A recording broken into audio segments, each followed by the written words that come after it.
bars, the best choice for galactic commerce.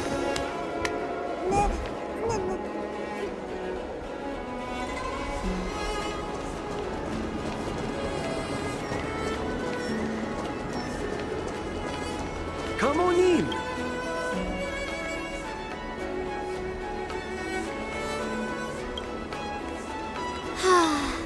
Seriously? When is this war dance going to start? The Sky Splitter has been hovering there for ages. When can we board and see what's inside? Is this how long-life species live? Everything proceeds so slowly. The effectiveness of anticipation in my emotional center is at an all-time high. Oh, I need to drink some coolant. Relax. The Realm Keeping Commission will send boarding notices to all ticket holders. The Gazette said the Sky Splitter will fire a salute before the ceremony starts. I saw the schedule for the first day of the tournament. Can you believe the Ringmaster accepted 4 challenges? And he's just a kid. So, who are you betting on, Bardo? I'm betting on neither. I lost all my credits betting on Roboball games in Taikian. This time, I've decided not to rely on probability games to accomplish my target of getting rich. War dance.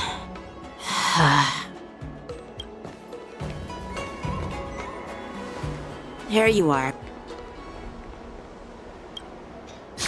I heard you and Mr. Dan Heng went to meet the judges, and then a riot broke out in the shackling prison. I was so worried about you. Thank goodness you both made it out safe. There was a revolt in the shackling prison. Fortunately, we were protected by the guards until the Cloud Knights arrived to rescue us.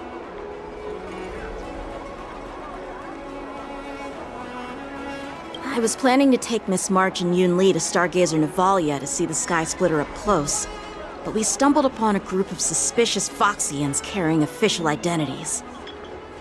They were acting strange, so out of curiosity, we decided to follow them. It turns out they were actually Borisin disguised as Foxians. It seems they infiltrated Stargazer Navalia in order to prepare for Hulei's escape, and we foiled their plans by pure chance. I wonder who provided them with those disguises, and how many more Borisin have taken advantage of the war dance to infiltrate the ship.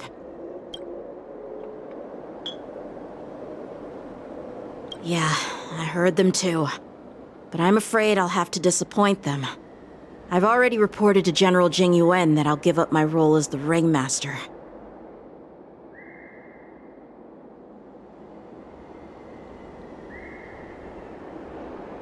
The security of the Loufu is more important to me than anything else. I need to fulfill my duties as a Cloud Knight Lieutenant before taking on the honor of being a Ringmaster.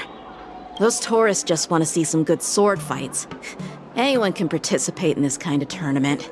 It doesn't have to be me. The real challenge lies beyond the ring on the Sky Splitter. If we don't capture the fugitives soon, Hulei will wreak havoc. Obviously, there's someone behind the scenes orchestrating this prison break, intending to spread chaos.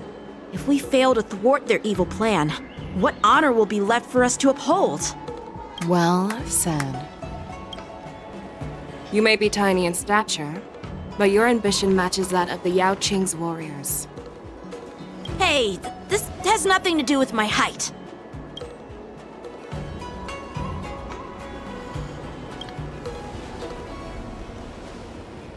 Yes, I suggested to Yanqing that we find a place to have a decent meal. A hunter must be well fed before the hunt. You still have a good appetite, even in the face of disaster. You truly are the Merlin's Claw. Please finish the food quickly so we can get to work, General Feixiao. Well, that's not up to me. Dig in. I called you here so you could enjoy the food. Me? This isn't the time for a leisurely meal, and this is way too much for me. Oh. You'd give me time to enjoy a meal, but not yourself? Ever since you encountered those Borisin spies, you've been so busy that you've hardly eaten anything. You can't defeat Hulei on an empty stomach. Take your time. Enjoy the meal and calm yourself. Hulei's whereabouts are still unknown, and they've even taken Mr. Zhao Cho hostage. The longer we wait, the more complicated the situation becomes. Zhao Cho always said I'm the most impatient person among the Cloud Knights, and I can't argue with that. So, there's no reason for you to be more anxious than me. I've fought against Borisin abominations for years, and I know their ferocity and cunning well. The Borisin were clearly well prepared for this prison break, and now they are staying in the shadows. They have no reason to rush out into the open. When facing cunning and ferocious prey, the hunter must be more patient, biding their time to seize the golden chance for a decisive blow. Once Hulei loses his patience and reveals himself, that's when we'll strike. But when will that time come? Like I said, it's only one meal away.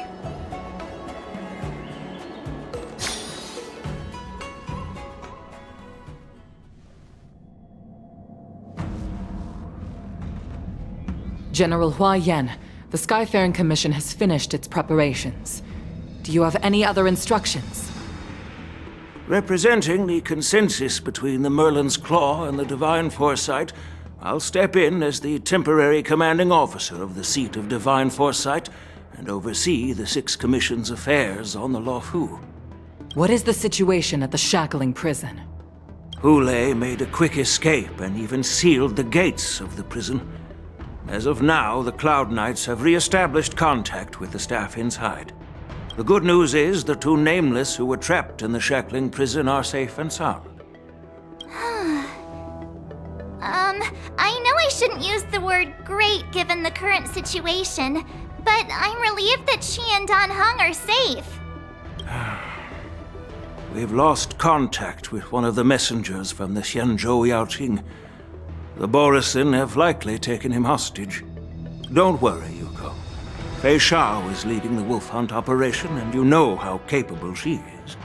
I have no doubt about General Fei Shao's capabilities, General Hua Yan. I'm more concerned about the Wardens. According to the plan, the ceremony will begin in 6 hours. The Sky Splitter will be activated, and all visitors will board the ship to watch the contest. But now, with Hulei's whereabouts unknown, everything is filled with uncertainty. March is right, Grandpa. I heard the escaped prisoner from the shackling prison is beyond formidable. In case anything goes wrong... So, Yun-Li, what do you think we should do? Well... I believe we should declare martial law and allocate manpower to search for the escaped prisoners. And as for the war dance, it's better to announce an indefinite delay for now. Your plan sounds solid, but unfortunately solid plans rarely get a chance to be implemented. I believe there are at least 2 parties who won't accept your approach. The first are the many travelers who have come all the way here for the war dance. If we declare martial law now, it's like declaring that the Loufu isn't safe. How do you think the outsiders would react? They'd be terrified, and chaos might ensue. The second party is the staff of the Xianzhou Loufu's 6 commissions. They've invested a lot of resources and manpower into organizing the war dance. Suddenly suspending it indefinitely would create numerous challenges for them. But of course, not everyone disagrees with your idea. Really? The mastermind behind this incident would fully support your opinion, presumably. Hulei's escape and your discovery of Borisin's spies at Stargazer Navalia. Even a child could guess that these events were orchestrated. The fugitive is just one piece in the game. The one controlling the pieces wants to spread chaos and suspicion among the people on the Loufu.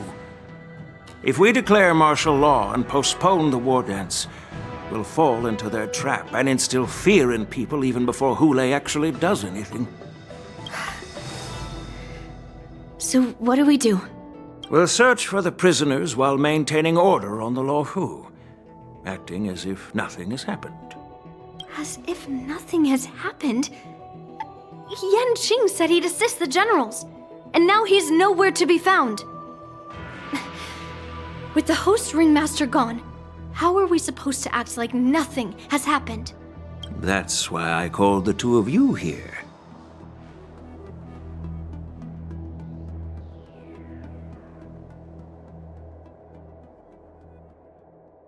Master Yunli, is General Huaiyan asking you to be the ringmaster instead of Yanqing? No, that's not the case. General Huaiyan, are you asking me to take Yanqing's place as the ringmaster? You caught on quickly, Miss March. That's exactly what I mean. But Miss March is a guest invited by General Jing Yuan, Grandpa. How can an outsider represent the Loufu in the ring? It will make the Xianzhou Loufu a laughingstock. Dear child, the nameless of the Astral Express are renowned throughout the cosmos. It's an honor to have them participate in the ceremony. Plus, Miss March is a disciple of the little Cloud Knight Lieutenant. How can she be regarded as an outsider? We can't afford to have any problems during the war dance. I'm entrusting you not only with the honor of the ring, but also with the security of the Sky Splitter. Yukong, please explain to them the rest of the arrangements.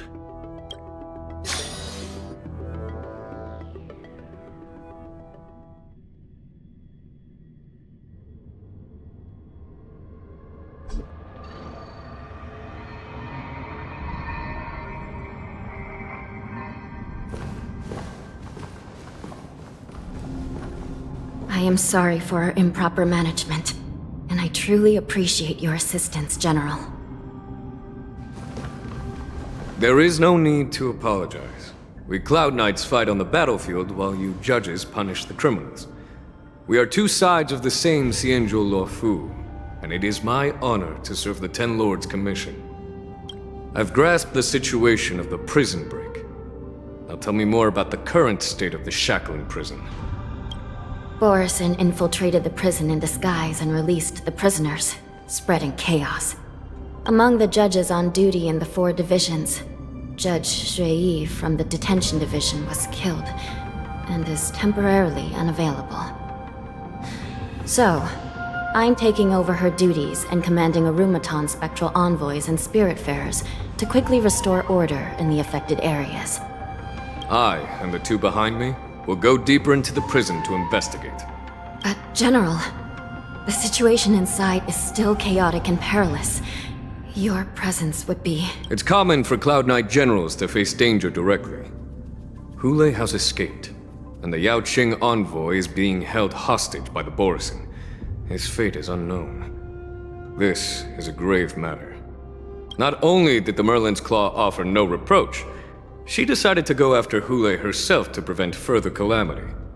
I believe the Loufu owes her something in return for her fervent determination.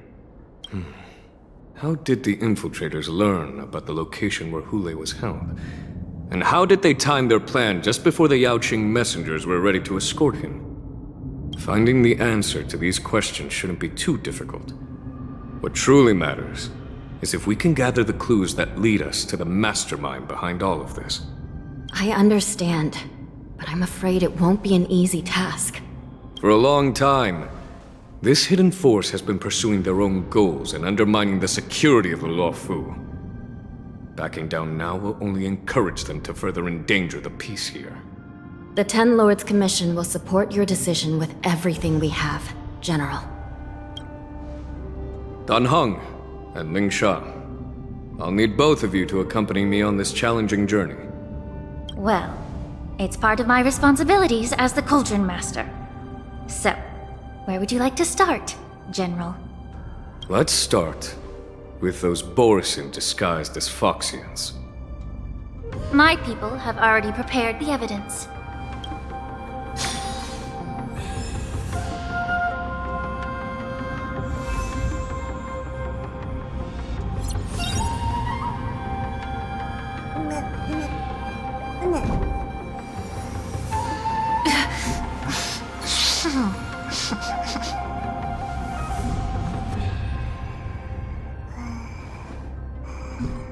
Incense ascends, entwined with ethereal clouds.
According to Lieutenant Yenqing's report, he stumbled upon a few suspicious Foxians at Stargazer Navalia.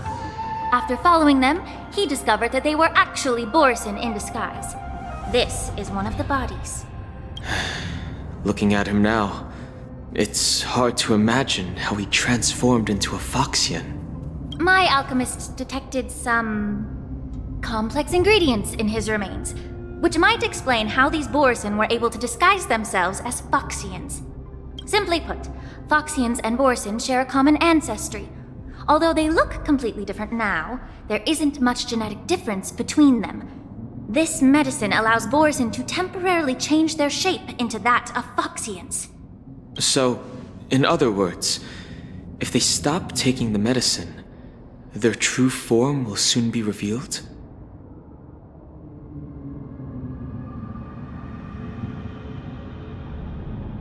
Indeed. This means that these Borson have a steady supply of the medicine within the Loufu. The disciples of Sanctus Medicus.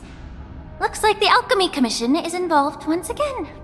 When I was sorting through the prescriptions they use, I came across one called Semblance Reversion Essence. It's designed to help those disciples suppress signs of their Mara-struck forms and maintain their normal appearance. When I compared it to the medicine found in the Borson's body... They're one and the same, aren't they? The medicinal properties and ingredients may differ, but the principle remains the same. Since ancient times, the Borison have always sought to have more powerful bodies, regarding the Foxians as weaklings. Yet, in order to save their warhead, they were willing to disguise themselves as Foxians. Their determination is quite remarkable. If these infiltrators rely on the medicine to maintain their disguise, then following this lead in our investigation seems prudent. Please follow me. Here we are. According to the judge, this area is not yet under control, so we should proceed cautiously. I've captured the nature of the medicine in my sensor. By following the medicinal fumes, we should be able to retrace the steps of the disguised Borison.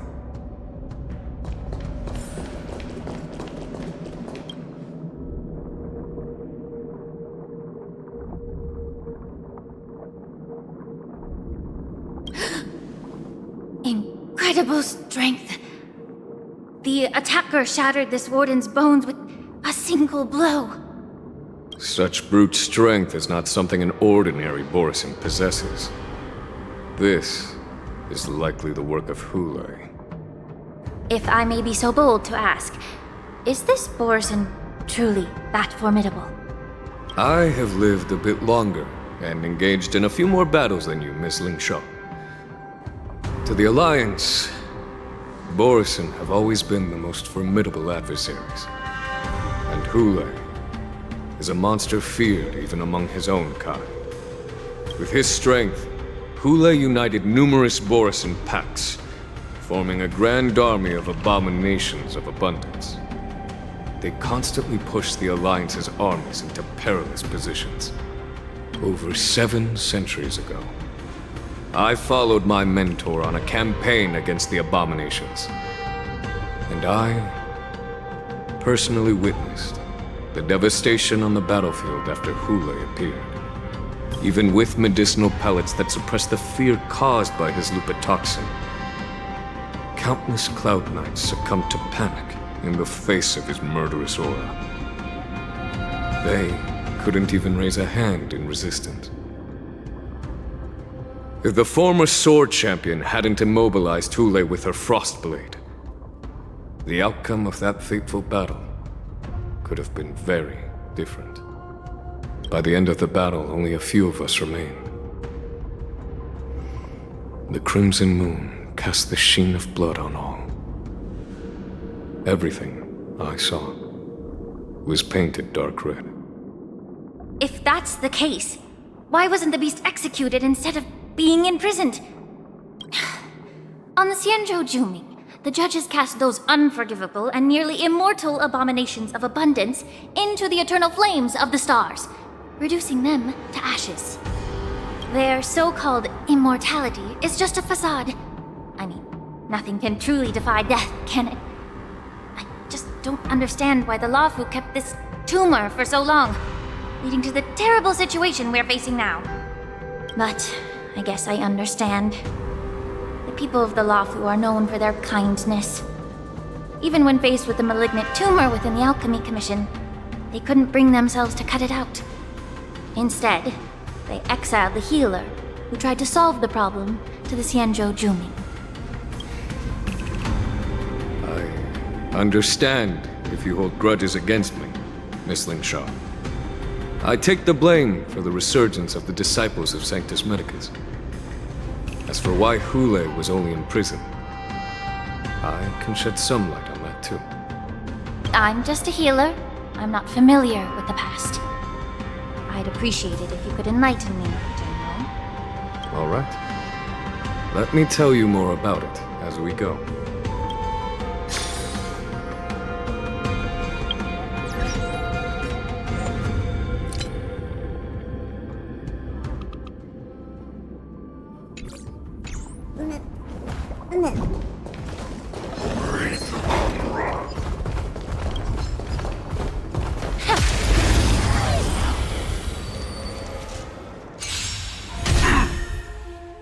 Some value, I suppose. Eternal. Here you go, Master!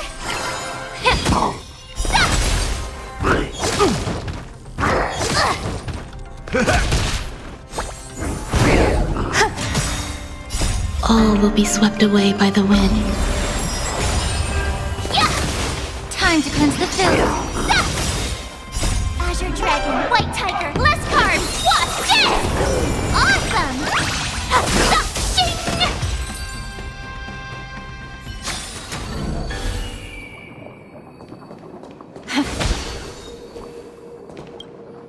Did this Cloud Knight also take the medicine?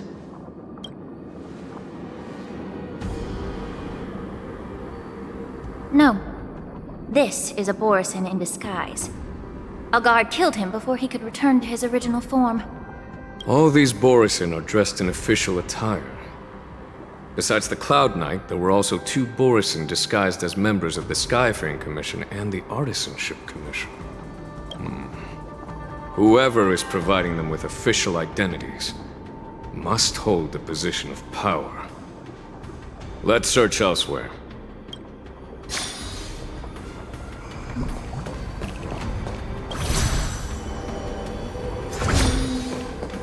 Incense ascends, entwined with ethereal clouds.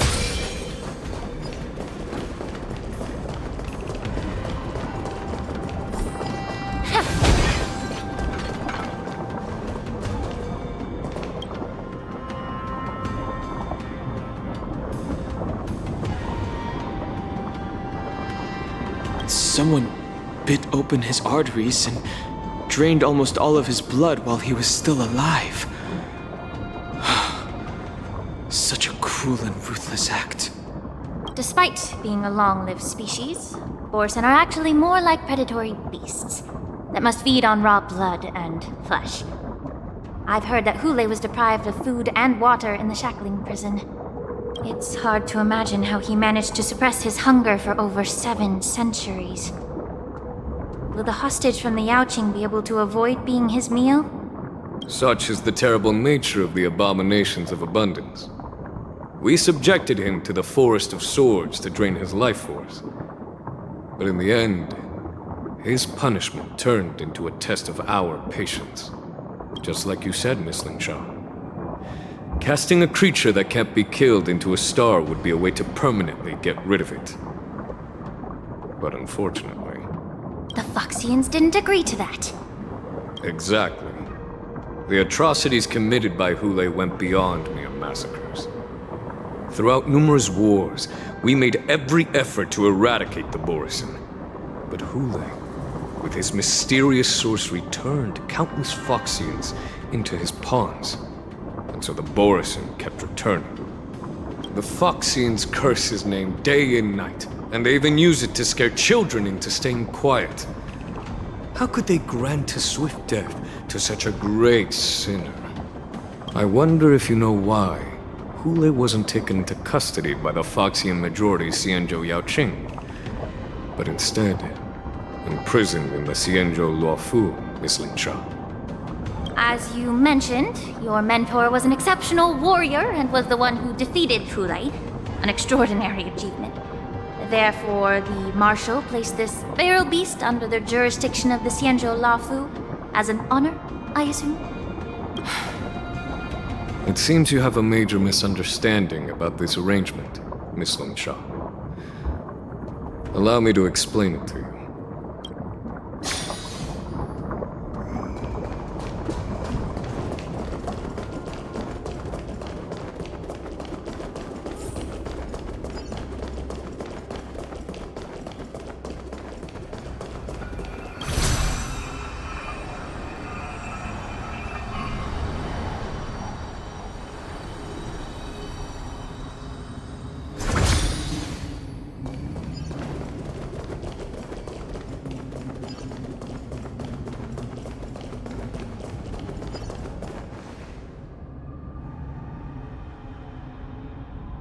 Yanqing told me that an IPC ship was attacked by Borisin. Is this what they were transporting on the ship?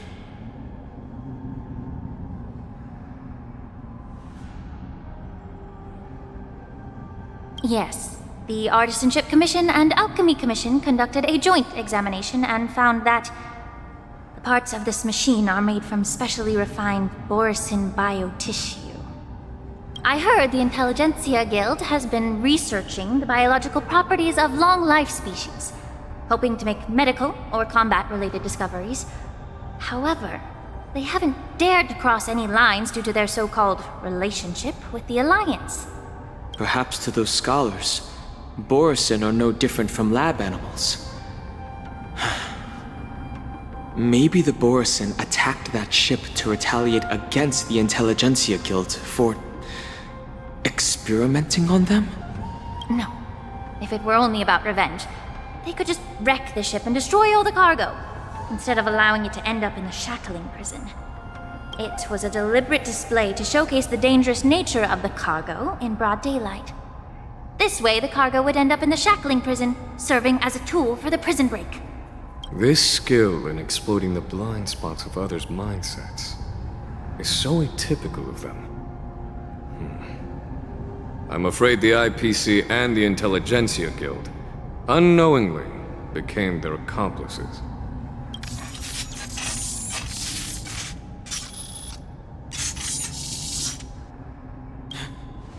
Watch out! This thing is still alive! Even after suffering such severe attacks? Their imitation of long-life species has crossed the line. Azure Dragon, White Tiger, Leskard, Wasp, dead! Damage sustained. Be of your body and mind. Armor damage. Everything in this world is bleeding. Awesome! Now watch this! All will be swept away by the wind. Damage sustained. Time to cleanse the filth.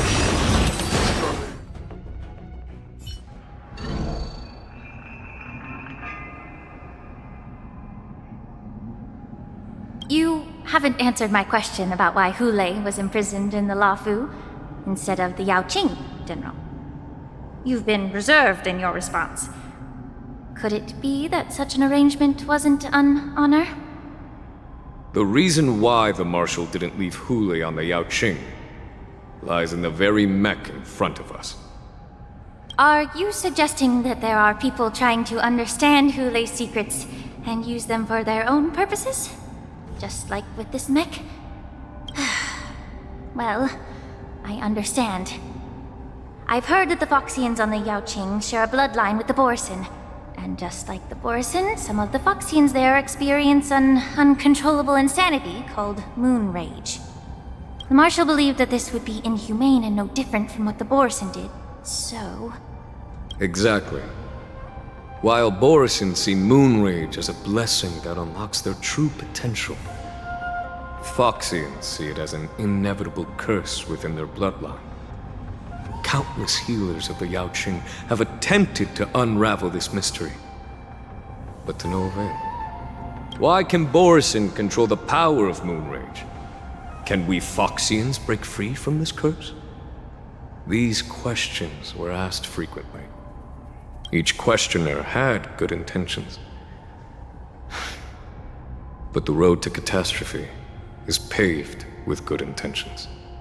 To the Foxians of the Yaoqing, Hulei was not only the warhead of the Borson, but also a monster that could be the subject of much research. Hulei thus became a poison that corrupted people's minds without their knowing. That's why the Marshal decided to imprison Hulei and the Loufu. It wasn't an honor, but rather a warning. Because such selfish pursuits in the name of good intentions once led to a tragedy on the Loufu that served as a warning to future generations. This edition of Imbibitor Lunae. By imprisoning Hulei and the Xianzhou Loufu, the Marshal both suppressed the dangerous intentions of the Yaoqing Foxians and warned the Xianzhou Loufu to refrain from repeating its mistake. That was a necessary trade-off. The Xianzhou alliance is not solely about the Xianzhou natives. Only when all three races, Foxian, Vidyadhara, and Xianzhou natives, form an alliance, will there be a promising future for all. Thank you for enlightening me. Was it for the same reason that you traded off my mentor to the Xianzhou Zhuming, only to stand idle and allow the resurgence of the disciples of Sanctus Medicus? You said that I couldn't bear to cut out the malignant tumor within the Alchemy Commission, but instead exiled the healer who tried to solve the problem to the Xianzhou Zhuming. But did your mentor tell you her good intentions led her to perform certain healing arts on Dun Hung, who had just finished his hatching rebirth, so that he would regain the memories of his past life? What did you just say? She believed that restoring the High Elder's knowledge of his past life would allow the Vidyadhara to resume their duty as the guardians of the Ambrosial Arbor, quelling the strife within their clan and bringing everything back on the right path. But just as I mentioned earlier, the road to catastrophe is always paved with good intentions. Since then, the 6 charioteers decided that the Alchemy Commission would no longer have a cauldron master. Until your arrival now. If that's the case, I should thank you for protecting my mentor by exiling her, General. Quite the contrary. I should be the one thanking you. Thanking me? All I ever want is to have a clear conscience. However, can long-life species truly achieve that goal in their long-drawn lives? For example, you were implicated along with your mentor and forced to leave your homeland without knowing the truth. And now, with the complicated situation in the Alchemy Commission, the Alliance has spared me a lot of trouble by sending you to handle this challenging task. Shouldn't I be thanking you instead? Your eloquence is indeed impressive, the divine foresight. You won't even leave me any excuses to hold a grudge against you. But, let me make it clear. The Alliance sent me here to handle the business impartially, not to choose sides. It doesn't matter which side you choose, Miss Lingshaw. At the end of the day, Both you and I stand on the side of the Alliance, don't we? Let's keep going.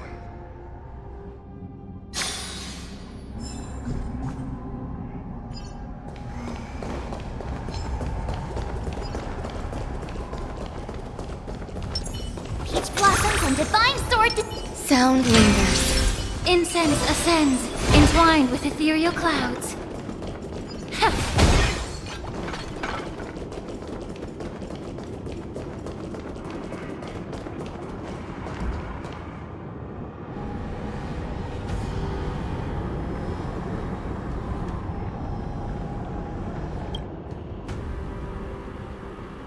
These Mara-struck soldiers don't appear to be escaped prisoners. How can you tell? These soldiers are fully armed. Obviously, they didn't hastily join the battle. The messenger named Morza did say that there were two groups of attackers. The other attackers, aside from the Borison, could hide their tracks. I believe he was referring to these people. Hide their tracks? Exactly. I've engaged with these attackers before, and they used Cloud Hymn magic to hide their presence. Without careful observation, no one can detect them. You once warned me to be cautious of the Vidyadhara Elder's influence within the Alchemy Commission. Could it be?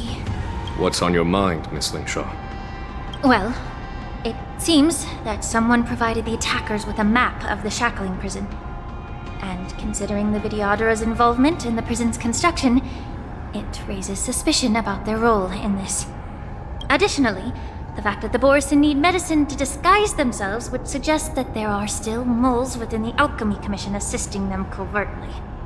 Moreover, forging official identities for the undercover Borison would require someone with significant authority. And the presence of assassins capable of using Cloud Hymn magic deepens my suspicion about the Preceptors. But why would the Vidyadhara collude with the Borison and aid in Hulei's escape? They aim to spread chaos. They believe that only in chaos can they regain their former power and influence. Since this edition of Imbibe de Lune, the once proud dragon race has been powerless, watching their influence wane. Being a native of the Loufu, Miss Lingshaw, I believe you understand the implications. However, I don't think the Preceptors are the true masterminds. If I'm not mistaken, the one behind all this treachery is the Lord Ravager who exploited the weaknesses within the Loufu and instigated the disciples of Sanctus Medicus, ultimately leading to the Ambrosial Arbor's resurrection. Fentilia. Please remember, General, that everything I've mentioned is mere speculation. We need concrete evidence for a public trial. If you want to interrogate someone within the Vidyadhara's ranks, you'll need irrefutable proof. So, what's your plan, Miss Lingshaw?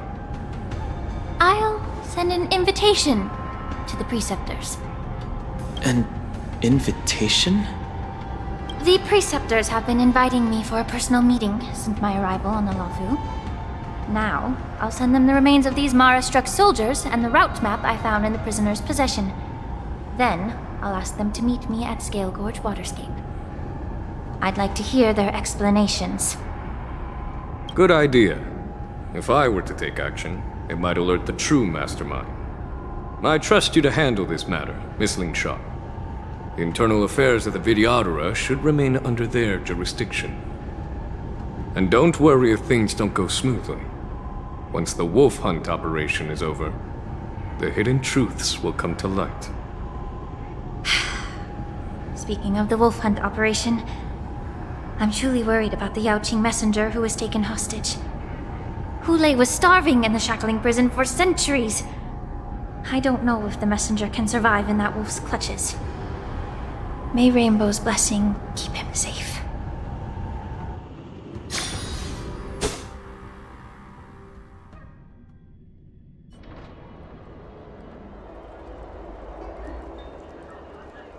As I said, I'm a healer. But my art of healing requires the culinary arts to be truly effective. The magic of my cauldron is its ability to make all kinds of medicines into dishes that patients can eat.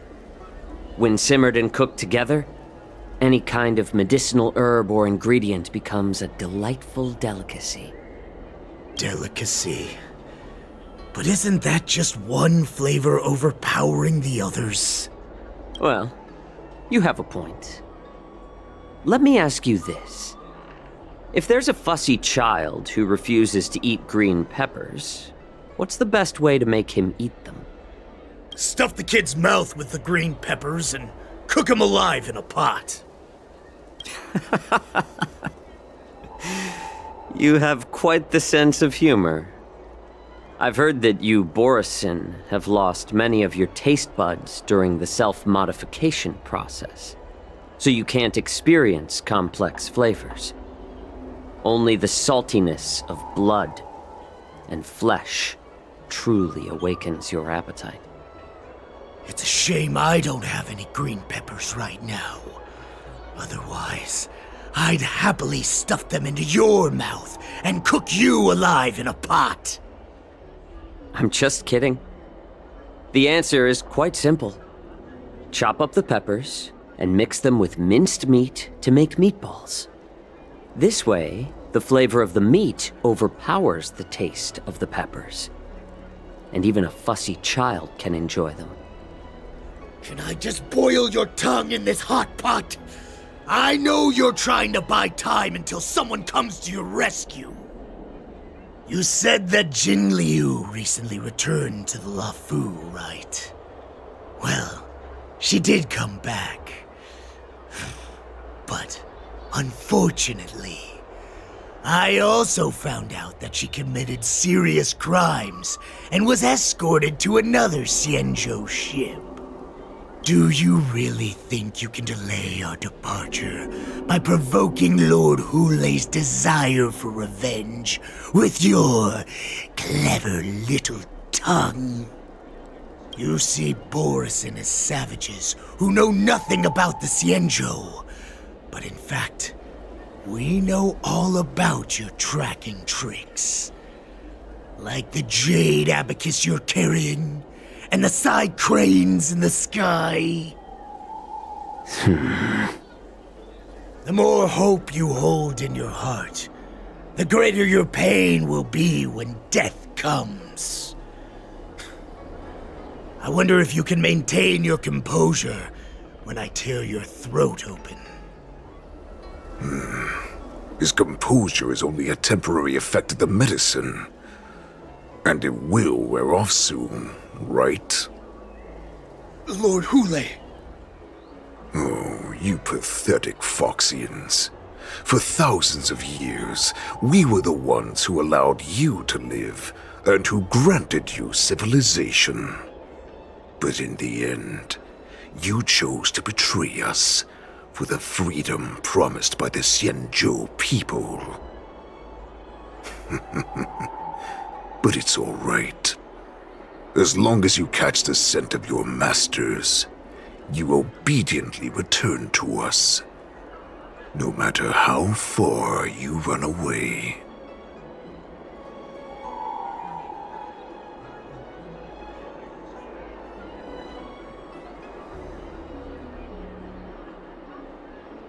Run away, you said? Well, I'm not the one who's trying to run away right now. The Borisin's era has long passed. Did they ever tell you these harsh facts before giving you hope for returning home? Lord Hulei? Now they're being crushed by the Merlin's claw of the Yaoqing, by a Foxian. They're hiding in remote corners of the cosmos, trembling with fear like a wounded beast on its last legs, reaching out desperately for any fake hope of salvation, which in this case is you.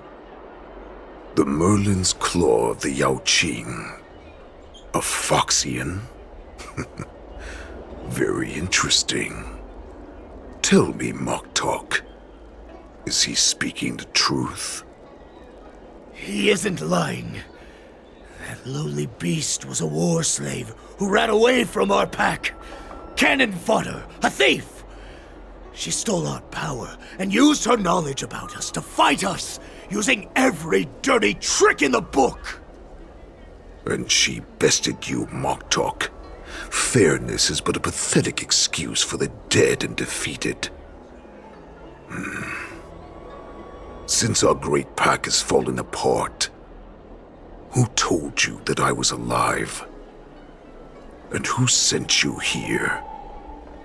In our darkest hours, it was a prophet of the Master of Immortality, named Mongus, who showed us the way. Her guidance brought us hope. This prophet, Mongus, what does she want? The prophet made this proclamation.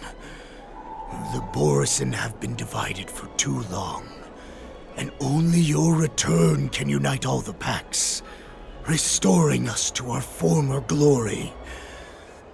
That's when we learned that you were still alive.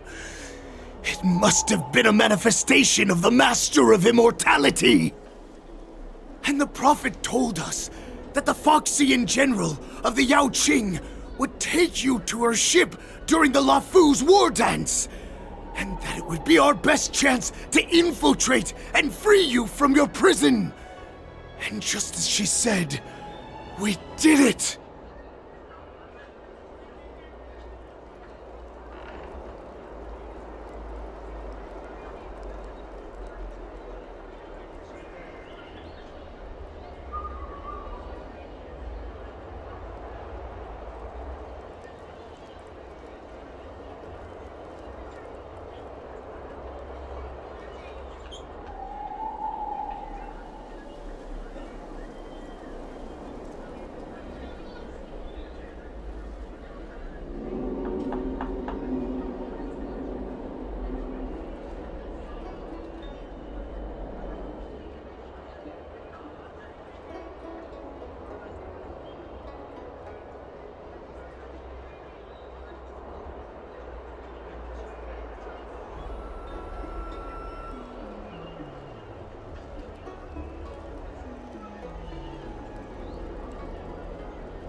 Even if you managed to set Hule free, you'd have no way to escape.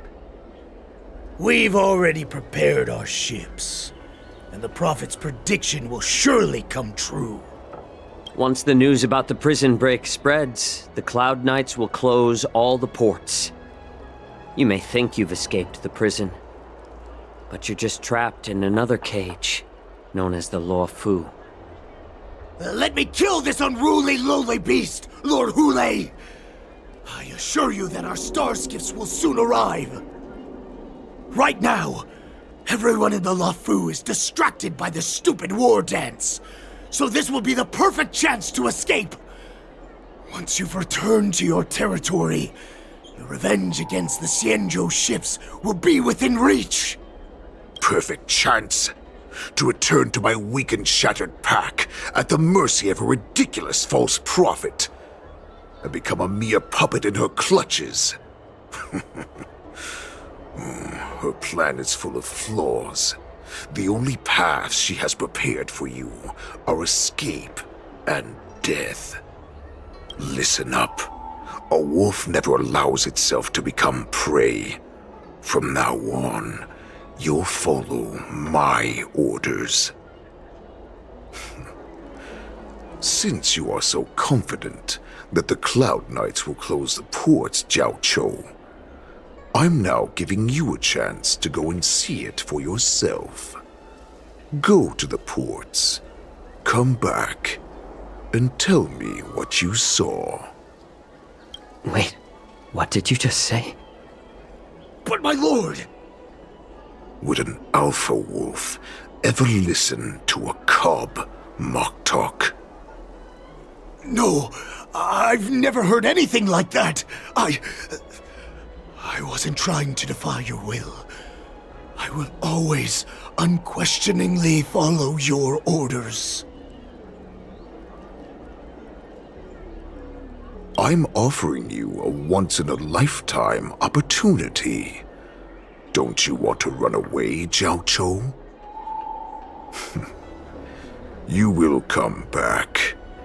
Because Foxians like you always obediently return to their masters, no matter how far they run away.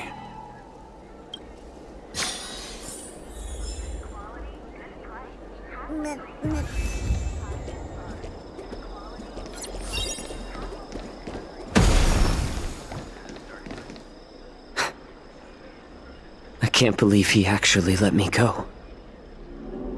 What game is he playing? Perhaps I can try to warn the Cloud Knights. No. Perhaps I can just escape.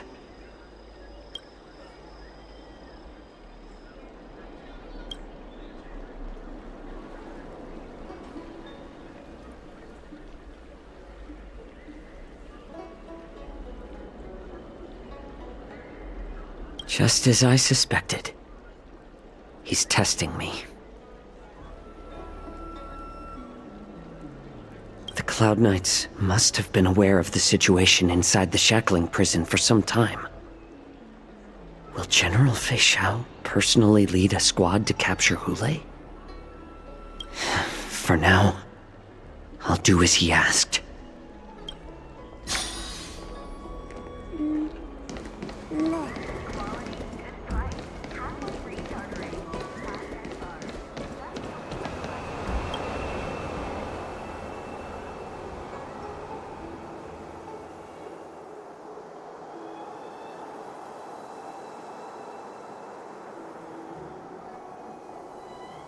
Would you like to board my star skiff?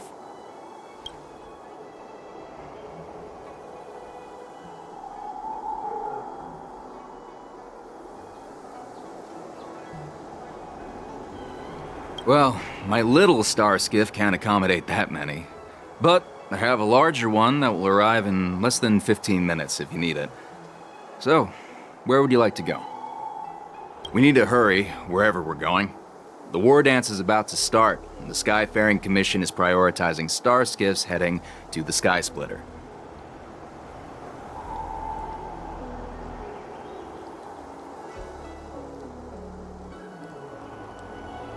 Close the ports? Why would they do that?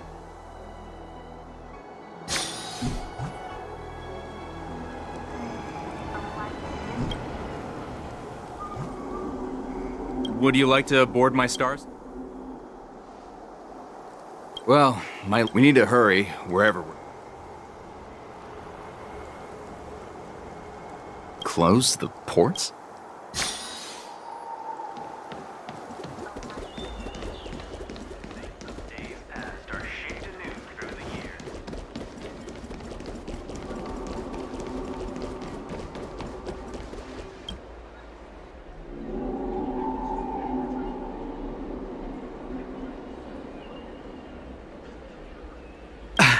I'm sorry, but the Realm Keeping Commission Chancery is currently closed.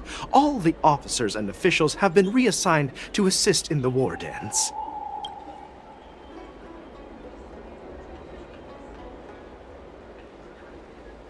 Hey, although we're short-staffed at the moment, if there's anything I can do to help, please feel free to ask me.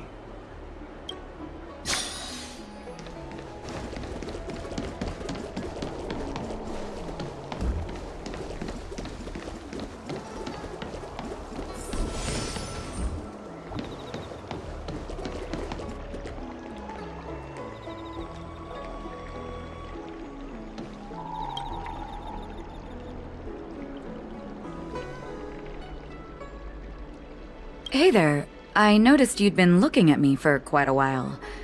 Do you need my help?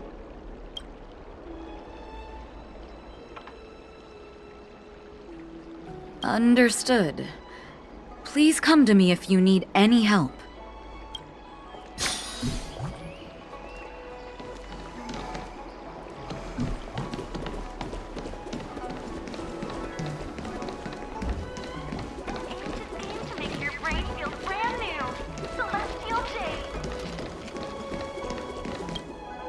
Stop asking. I'm off duty now. Go bother someone else.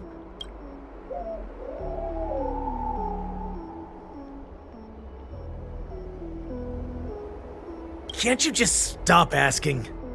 You're not one of us, but I smell a familiar scent on you. The Warhead sent me here to check on the situation.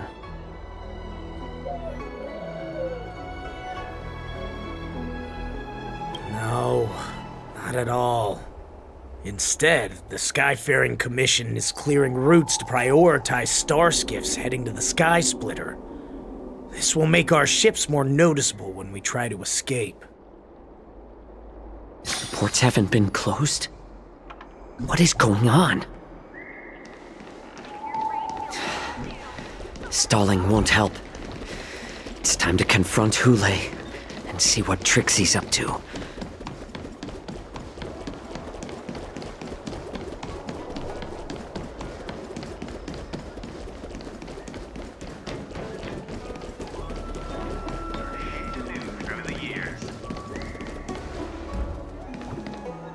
You're back, Jiao Chou. You were closely watching me, weren't you? And if I sought help from anyone, your people would kill them. Was that your plan, Hule? Oh, exactly as you said. So, have the Cloud Knights closed the ports? No. They don't want to publicize my escape. I understand. It's no surprise, for fear is more deadly than claws and fangs. Especially during a festive time like the war dance. What lurks here is not a group of fugitives, but rather a pack of wolves amidst the flock. My cubs are hungry, ready to feast on flesh and blood, reveling in your fear. Your calm facade will soon crumble. I can tear through it and expose your pathetic bones any time. There's no escape from me, Jiao Chou. Of course, you can try your luck and believe that your wits will save you. But remember, You're not the only hostage in this city. If you try anything funny, innocent people will die because of you. Now, let's talk about the Foxian general you serve. Moktok says she's here for me, which means she'll be hunting me herself. Before the hunt begins, I need to know my opponent. You can refuse and play tough, or you can cooperate and save us both some time, healer.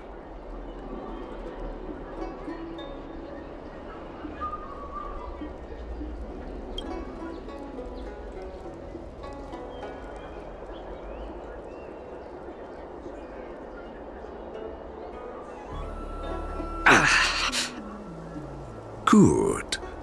At least you didn't try to draw attention with a scream. That way no one will die in vain. Fine. I'll tell you what you want to know about her. But I expect something in return.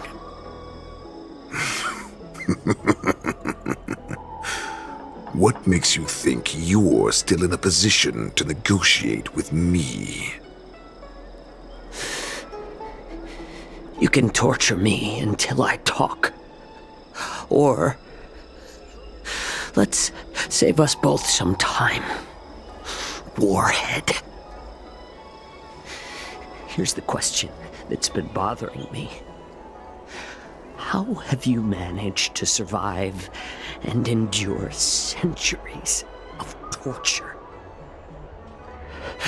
Borison aren't supposed to live that long, or possess such regenerative abilities. So, is that why the Xianzhou Yao Qing wanted to take me away? To some, I'm a hostage, but to others, I hold the secrets they desire. I still remember, in the early years of my captivity, the Foxians came and went. They extracted my blood and marrow, trying to unravel the mystery of moon rage. They wanted to conquer their fear of the Borison and free themselves from their bloodline. Unfortunately, they failed to uncover the secret, so they resorted to the most brutal punishments they could imagine. Some seek power to destroy their enemies, while others seek power to become their enemies. Which one are you, Jiao Zhou? I see. You're the most pitiful of them all, healer of the Yao Qing. You seek power to share it with others and do good. Well, then let me tell you the answer you seek.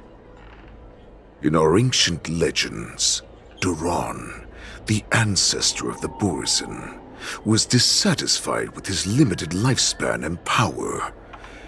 He yearned to dominate the skies and become the master of all the stars.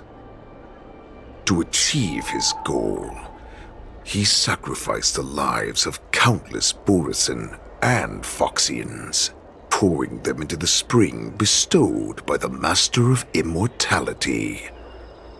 Through a form of genetic sorcery, the water gave birth to a miracle. The lunar embryo. Duran ascended the birthing bed and obtained what he desired, a heart in the shape of a deep red full moon. He cut open his chest and replaced his original heart with this crimson moon.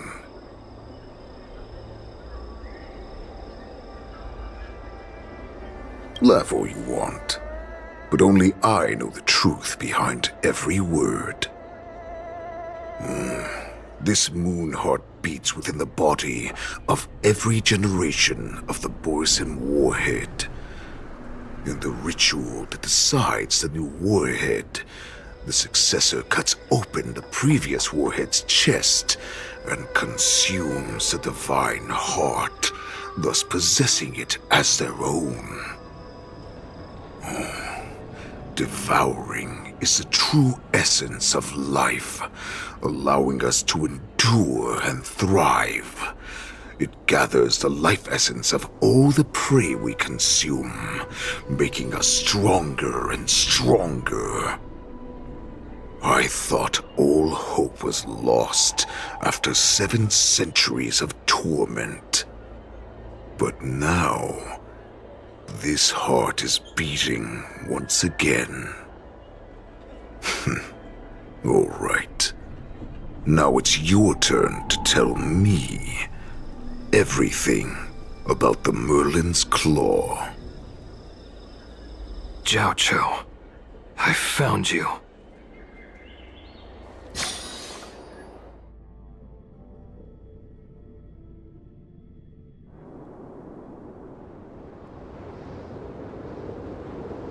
I know I'm in no position to question your orders, but if I understand correctly, you already have intelligence about the Borisin? That's right. My people are busy collecting clues now. What's the situation, Wadza?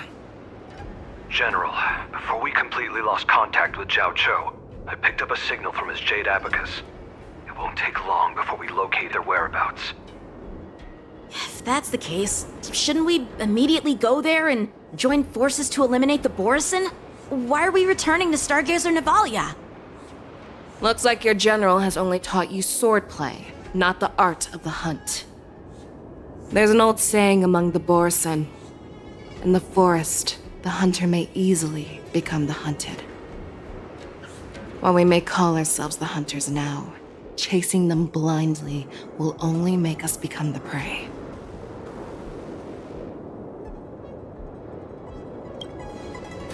Are you joking, General? He's just a wolf who's been imprisoned for 7 centuries. Even with his accomplices, they're no match for us numerous Loufu Cloud Knights. How could he consider us his prey? Do not underestimate the enemy. Hule is not an ordinary Borisin that can be easily killed. The advantage in numbers means nothing when we face that monster. A vicious beast who hasn't tasted blood and flesh in 7 centuries is now lurking on the streets of the Loufu right before the war dance. This is what makes the situation treacherous and unpredictable. To him, the lives of ordinary people are just meat, ready to be devoured at any moment. Exactly. That is why we must succeed in our first strike, or the situation will spiral out of control. You've heard of this military tactic, right? When you surround your enemy, leave one side open for them to escape. A skilled hunter must be well prepared, waiting for the prey at the most advantageous position.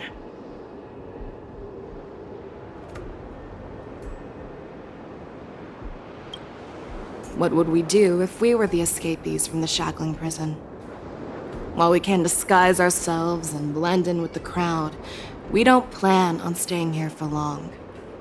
In this case, what do we need most now? A star skiff to get us out of the Loufu. The Borisin we discovered at Stargazer Navalia were actually preparing a vessel for their escape. We predict their next move, and we take them down. Let's start from where you found those Borisin and corner our prey.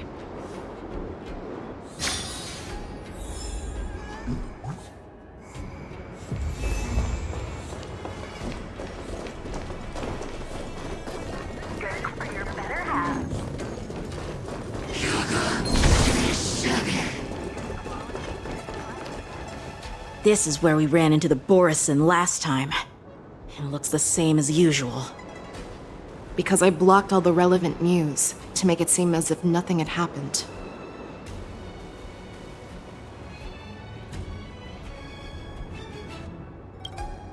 Losing contact with their accomplices preparing the star skiff will surely put them on guard. However, the more well-prepared a plan is, the longer it takes to adjust when it's disrupted. If any Borson wants to stick to the original plan despite the risks, they'll surely come back to Stargazer Navalia to check the situation. Are you suggesting that there are Borison here at Stargazer Navalia right now? This is an automated area, so don't you think that there are a bit too many people here today? First, look at those 2 Skyfaring Commission staff members. They've been observing us in secret since we arrived here. Then there's a Cloud Knight soldier over there. Perhaps he's here for patrol, but each patrol team must consist of 2 members, and obviously he is not following the rules. Lastly, there's that craftsman wearing Artisanship Commission clothing. He's unusually focused on checking that device. If you have a target in mind, let's go investigate.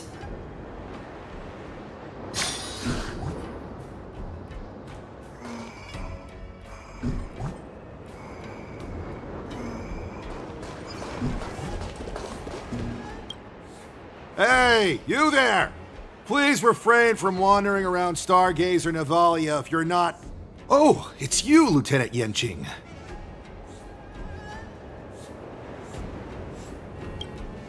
I'm an official staff member assigned to investigate a peculiar issue. A peculiar issue? Yeah, we've had some unscheduled star skiffs being constructed at this dock in Stargazer Navalia. Could there have been an error in the production planning for the assembly line? This is just weird. I thought all the pending star skiffs from before the war dance had been scheduled already. I'm sorry, but I need to focus on my work right now. If you have any questions, we can discuss them later.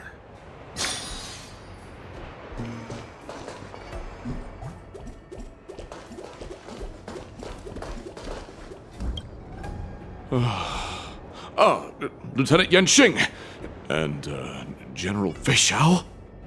You're aware of the Borison prison break, right? Yeah, I've received the news, and I'll be on the alert. Looks like you've been keeping an eye on the Sky Splitter. Have you noticed anything unusual? No, everything is normal on the ship. Nothing out of the ordinary.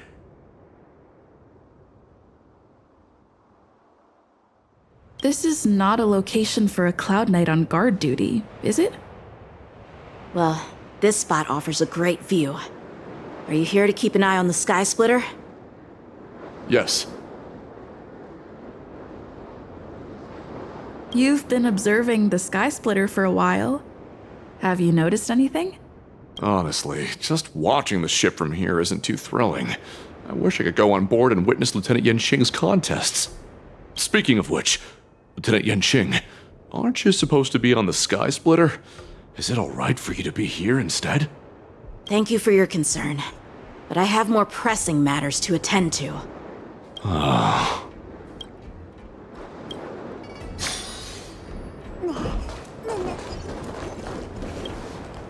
Who are you? Don't you know that Stargazer Navalia is on lockdown now? Hey, chill out. They're just a few lost tourists. But Stargazer Navalia is the shipbuilding port of the Xianzhou Loufu. If the Skyfaring Commission called for a lockdown, there should be official documents proving it, right? Official documents? Of course there are. The Cloud Knights are aware that some people have infiltrated this port. That makes perfect sense. So you're now investigating the Borison? Yeah, we've received orders from the higher-ups, so we've blocked off this area to prevent any interference with our inspection. Thank you for your understanding. So, it seems that some Borison have returned to Stargazer Navalia in disguise. The answer seems quite obvious.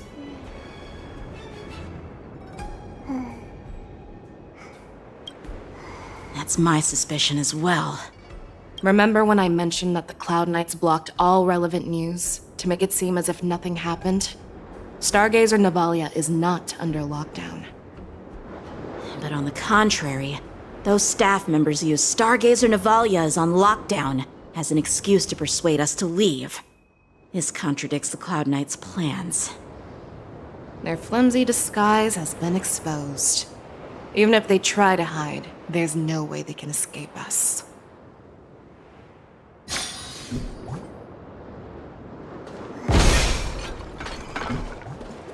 Let's save some time. Why are you still here? As I said, Stargazer Navalia is on lockdown now. No, I never issued such an order. Who are you?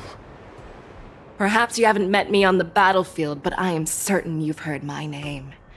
Now I'm asking you a question, so answer me. Tell me. How many more of your comrades are here? Where were you planning to meet Hule? This woman, she's the general of the Yaoqing! What are you still waiting for? Attack her! Existence is unity. She's close. Azure Dragon, White Tiger, less carbs! What's this?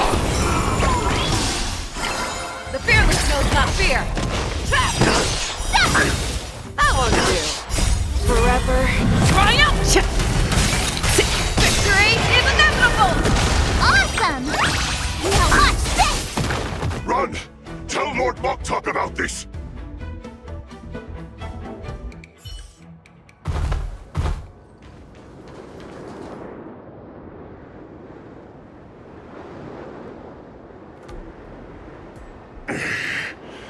Why don't you kill me?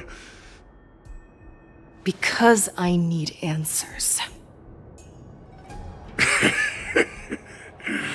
You were our war slave, so you should know us descendants of Duran. You want me to talk? Fine. Try whatever you want, but I assure you, you won't get anything from me. Only fangs and blood. If I were to do that, I wouldn't be any different from you. I am the arrow that pierces the wolf's heart. I grant you a swift death. That's exactly what I desire. Wolves that leave the pack are prepared for the fate of never returning home. But sadly, you didn't catch my partner. He will alert them. Before you close your eyes, you should know that I allowed him to escape. Because he will lead the Cloud Knights to Hule's hideout.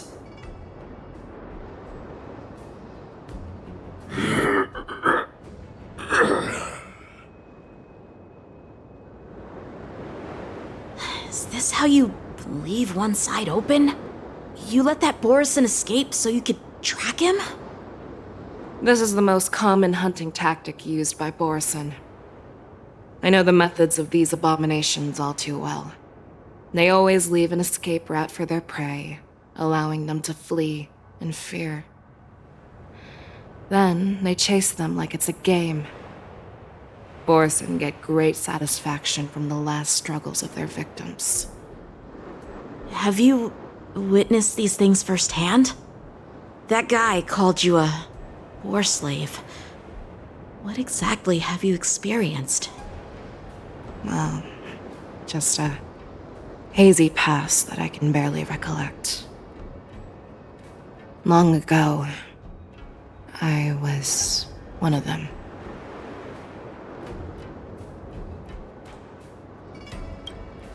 Not all Foxians are lucky enough to be born on a Xianzhou ship. I grew up in one of the worlds where Borison roam, known as the Fallen Territories by the people of the Yaoqing. To the Wolf Masters, Foxians are nothing but property.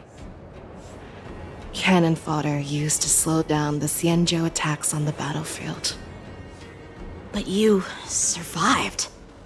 And not only that, You became the general of the Yao Qing. If I get the chance, I'd love to hear stories of your past, General. Speaking of stories, you've reminded me that now is not the time for them. Wadza, we've sent the warning from Stargazer Navalia. What's the situation on your end? I've found them. Zhao Cho is trying to stall Hule, and he signaled me to not reveal myself. Trust his judgment and keep watching. We'll be right there. I believe the warning we sent will stop Hule from attacking Stargazer Navalia. What will he do next? The hunt is not over yet. Stay safe, Zhao Cho.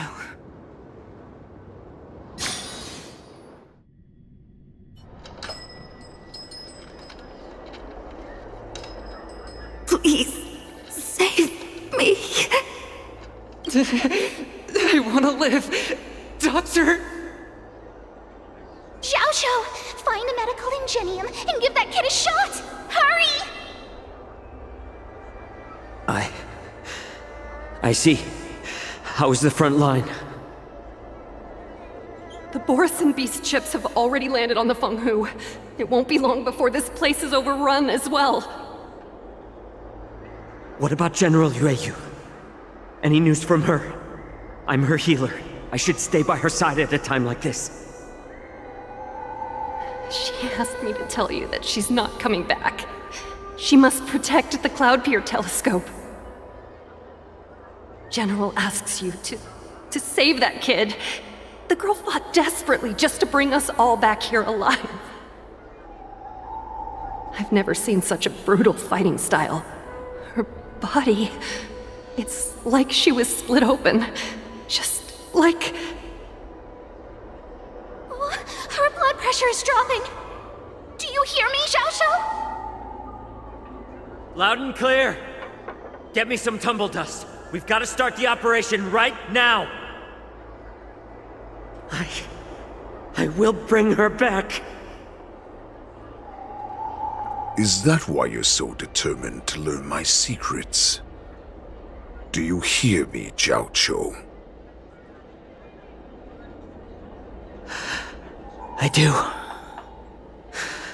Loud and clear. So she saved you all in that great battle on the Xiangzhou Fenghu 3 decades ago. But to your surprise, you discovered her Borisin bloodline while she was at death's door. Moktok told me that she was a war slave who escaped from the Eclipse Pack. Oh, what a twist of fate. Turns out, she's from the same clan as I am. Now I understand. No wonder she displayed such astounding power, determination, and cruelty in battle. Turns out it's all because of her Borisin bloodline. Mutt. Despicable mutt.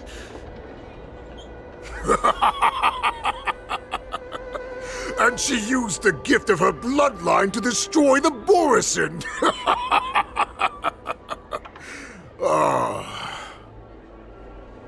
Moon Rage, a blessing for wolves, and a curse for foxes.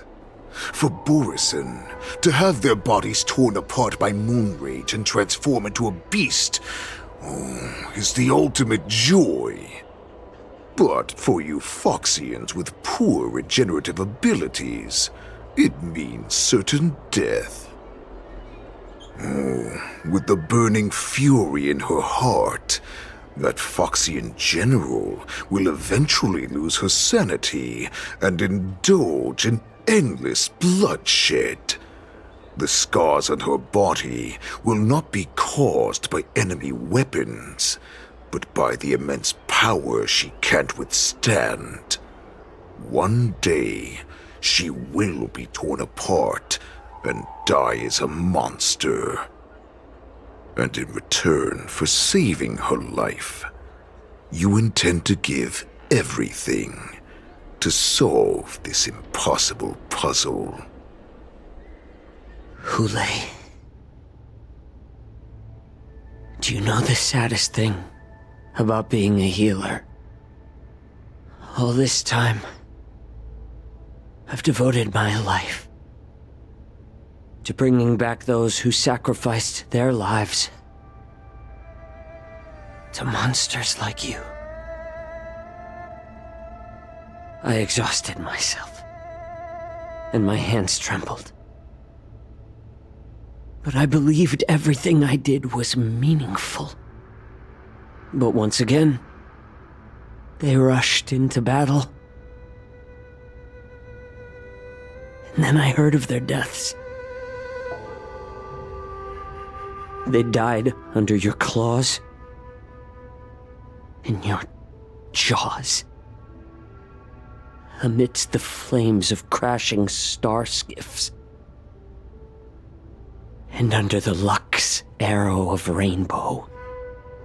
Like a useless idiot, I saved a fish named Life out of the cauldron called Death, only to watch it struggle and dive back into the boiling broth. So I asked myself, why were they so eager to run toward their death after they had recovered from their wounds? Why wouldn't they value their hard-won life?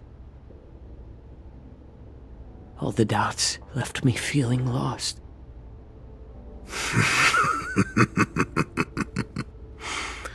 I can smell your desperation, all the way down to your bone marrow. Eventually, I realized that their deaths held value.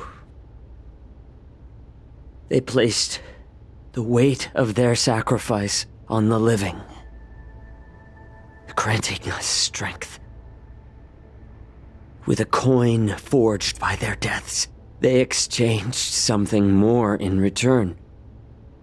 Everything I'm doing now, following you so closely, is just for one reason: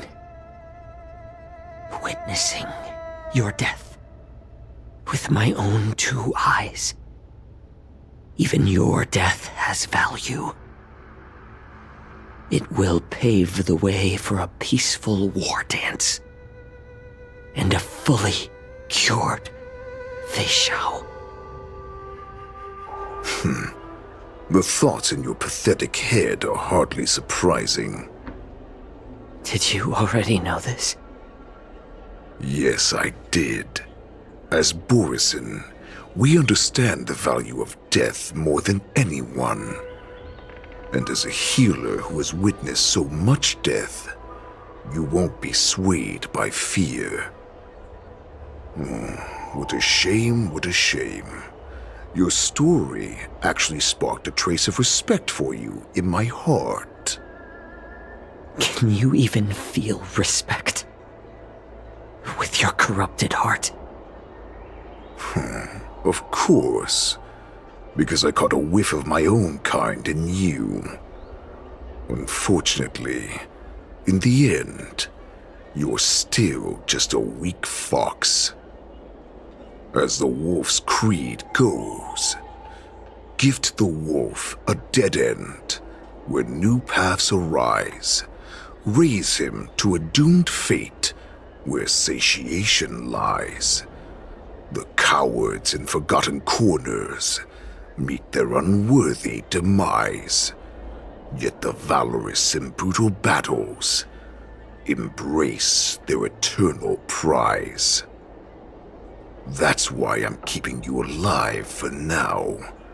I want to show you how Borisin truly respect their enemies. We will consume your flesh and blood, nourishing our own. We will crush your hopes and dreams, clearing a path for our hunt. Your feeble souls will witness a new future. A future that belongs to me. My lord, we received a message. Our arrangement at Stargazer Navalia has been discovered. We must act quickly! That doesn't surprise me at all. Moktok, what's that noise? It's the Sky Splitter! The ship that the Wardens will be held on is about to set off! The Skyfaring Commission will clear the air routes! And if our star skiffs try to escape, we'll be spotted! Calm down, Moktok. Look at you now, hiding and fearful. Where is your Borisan dignity? As I said, I'd sacrifice my dignity for your return. As long as you can come back to the Borisan Pax, there's still hope. Hope? The Borisan have forgotten the Wolf's creed. Weak creatures put their hope in the strong, but the strong fight their way out. Bringing me back instead of choosing a new master only proves the decline of our pack. And as for the prophet who manipulated you into saving me, she's just a liar trying to use Duran's offspring. Moktok, let me tell you how the Borisan will rise to power. We won't hide like rats in the streets of the Xiangzhou. We will be ravenous wolves, walking amongst a herd of lambs with our fangs bared. But Great Warhead, our packs are not here! We can't go to war like this! Our packs are not here. Wherever I go, everyone is the pack. Stay away! Just don't come any closer! No!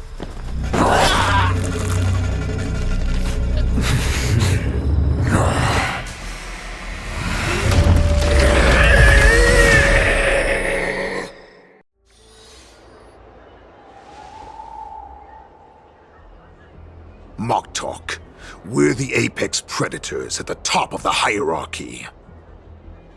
As wolves, we create fear. We don't become servants to it. If you're blind to the path, I will be the crimson moon that lights the way for you. Share my crimson blood with our brethren. Use it to infect those Foxians and strike fear into their hearts. Now, you devious monkey, come out and face me. Xiao. Moza. Run. No, he can't run, and neither can you. You've come at the right time, monkey of the Yaoqing. Tell your general. Tell her that I will unleash a massacre here, drowning the Xiangzhou Loufu in blood. From this moment on, wolves bearing my blood will hunt on every street, feasting on the followers of that devilish archer. Follow me, my cubs. We shall stride among the prey. Give the wolf a dead end when new paths arise. Raise him to a doomed fate where satiation lies. The cowards in forgotten corners meet their unworthy demise. Yet the valorous in brutal battles embrace their eternal prize.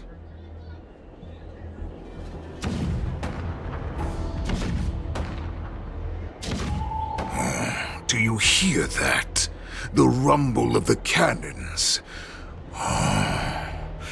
It brings back all the memories of past battles within me. My return will bring back the Wolf's creed. In my own way, I shall save our weakened pack and restore it to its former glory!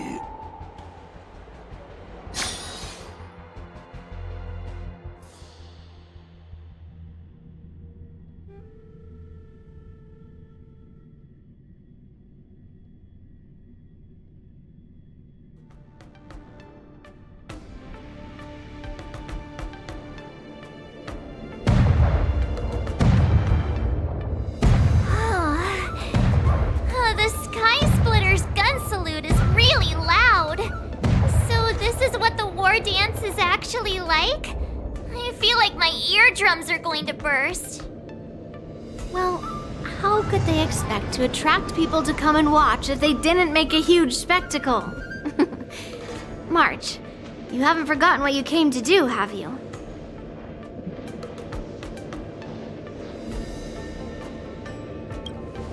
That was the mission my grandfather entrusted to me.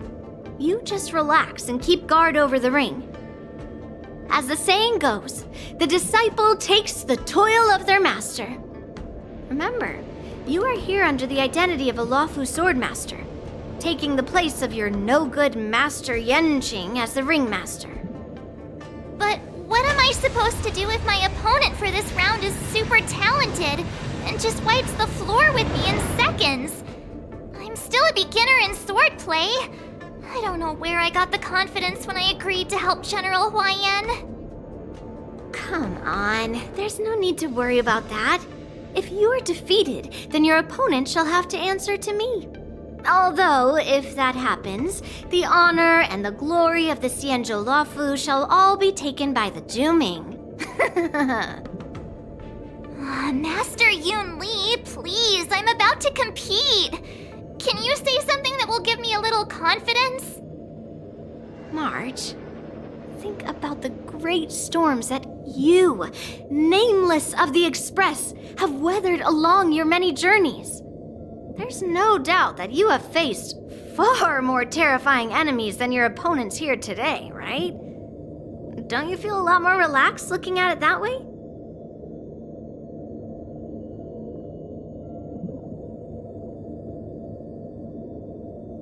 I've trained hard in the art of swordplay over these few days.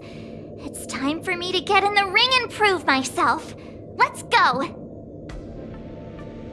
Master Yun Li, I don't think I'm completely ready.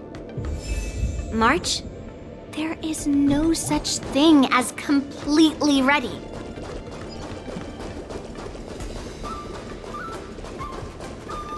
Miss Yun Li, Miss March, this way. I was informed of your arrival by Madame Yukong and came to greet you personally. The news that you will be the ringmaster in place of Lieutenant Yenqing has been made public, Miss March. Just now, as I passed the contestants' hall, I overheard them all discussing this news. The most common question I heard was, who is March 7th? If they ask you this, how will you introduce yourself? Do you have something prepared?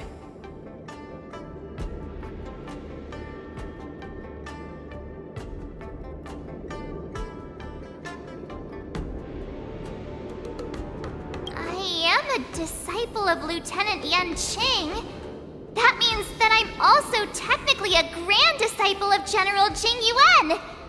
When you put it like that, I'm actually a pretty big deal. Ugh, you completely left my name out. How rude. I see you are both quite relaxed. Impressive, given the imminent danger you face. Miss Yun Li's contestant information was registered for the war dance a long time ago. However, as a last-minute entry, the Skyfaring Commission has taken care of the necessary procedures for you, Miss March 7th. Please, follow this path. The contestant hall is just up ahead. Thank you, Miss Shikwe. Come, let's take a look around the contestant hall.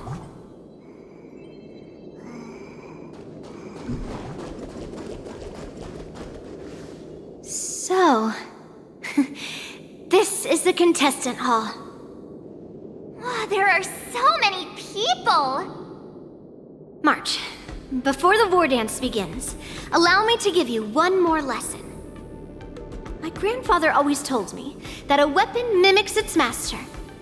That means that a person's weapon will reflect their habits and personality. You've seen me wield old metal before, haven't you? Tell me, what did you observe from that?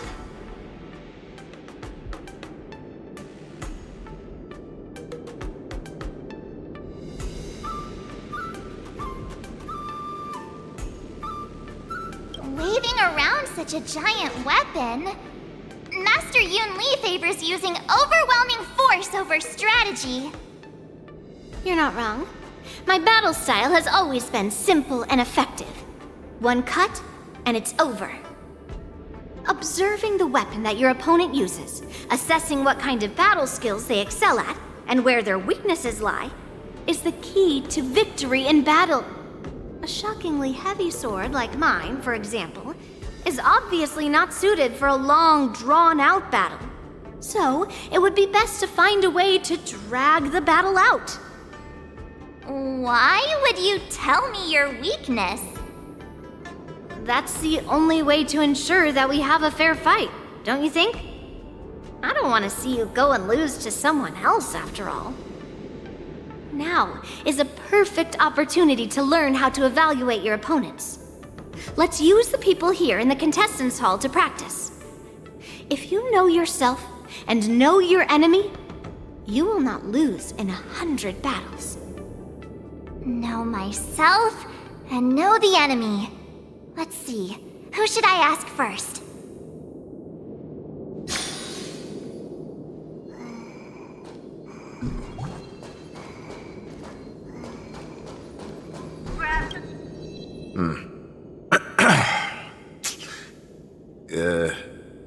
Was there something you wanted to ask me?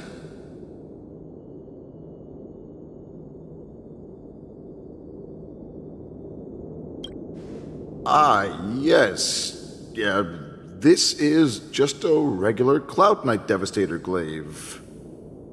Oh, I understand what's going on, Miss March 7th and Miss Yun Li.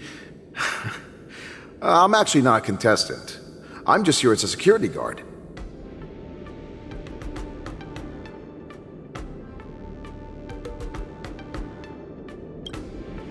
Nothing out of the ordinary. I guess you could say it's all fair winds and calm wolves.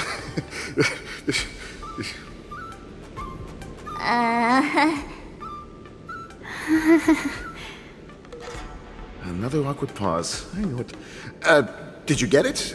Wolves sounds like waves. It's a funny pun. He's actually explaining his joke. Making things awkward really is my weakness. There are still many guests arriving here. Please be cautious. Understood.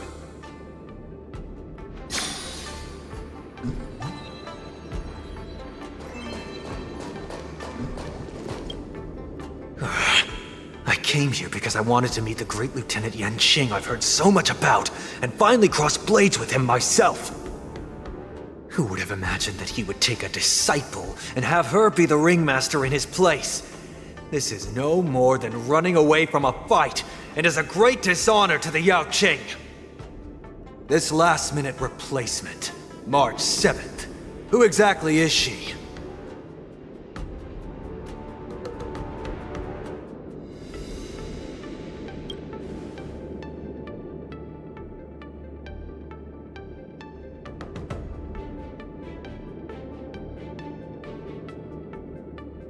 If I'd known I could use multiple weapons at once, I'd have brought my bow.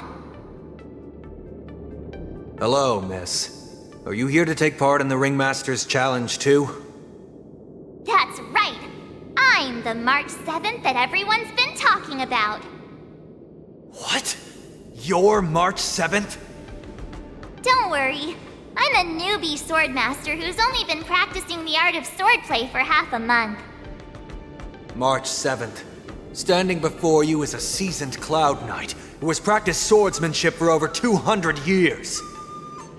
Tricking the opponent into underestimating me is a valid tactic too, right?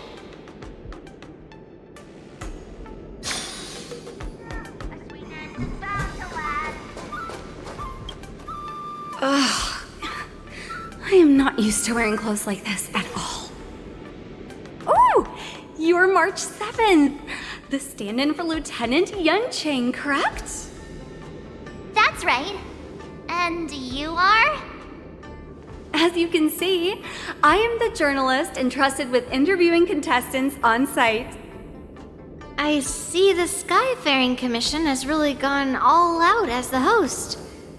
Interesting. That's right. A big event like this just can't go ahead without a few of us running around. Since the competition is getting started, could I ask you some questions that are on my mind? Oh, great! First, the question that is on everyone's minds. Lieutenant Yunqing is not appearing in today's war dance. This is just gossip from unreliable sources, but I hear that Lieutenant Yunqing is seriously injured. Is this true?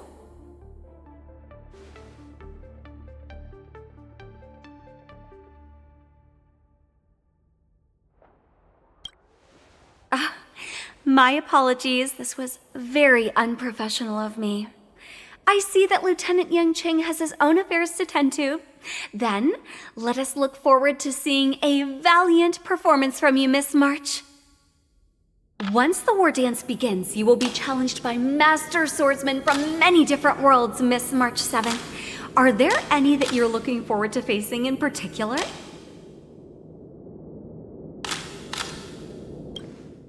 May I ask who that might be?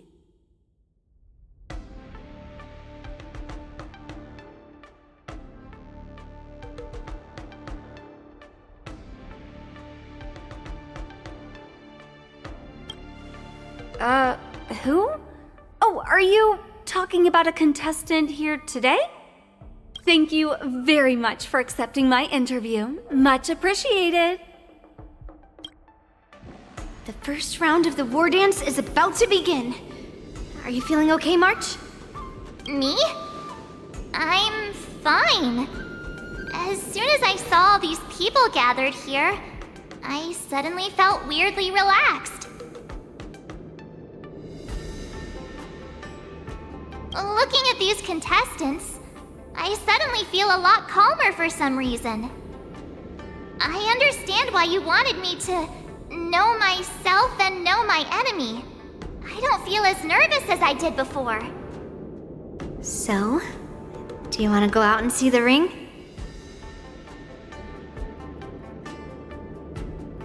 I knew it! Let's go.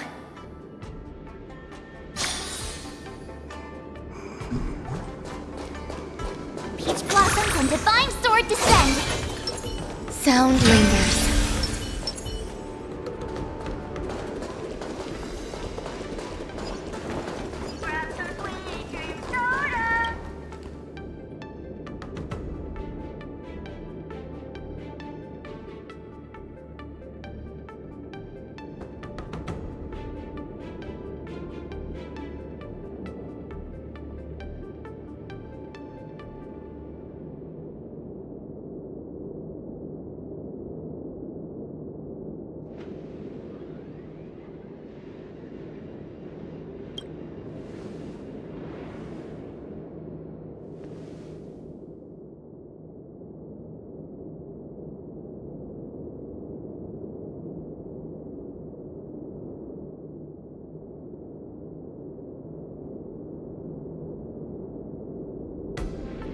That's enough knowing the enemy for now. Come on, I want to see what the ring looks like.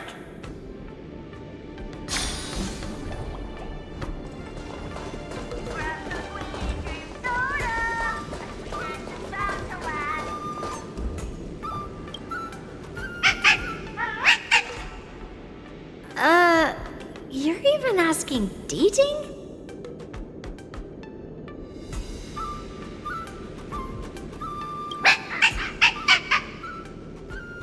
It's saying, I am not a contestant. Got it.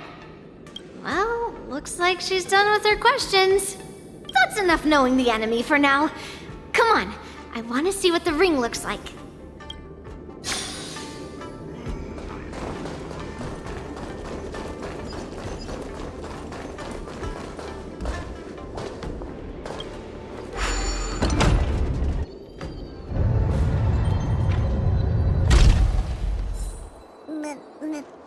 walk through here, we'll be able to see the War Dance's official venue. Wow, so this is what it's like from the spectator seats? Look over there. That's the ring we'll be standing on. Master Yun Li, I'm getting nervous again. Can I really do this? Well, it's too late for nerves now. It's almost time. Almost time for what? As soon as I think about the mission General Huayan gave me, my heart starts racing like crazy. What do I do, Master Yun Li? It's when it stops beating that we need to worry. Just take in the atmosphere and prepare yourself. I have to leave for a moment and do some inspections around the ship. This was also part of Grandpa's orders. I wonder how Master Yanqing is doing over there. Hey, focus.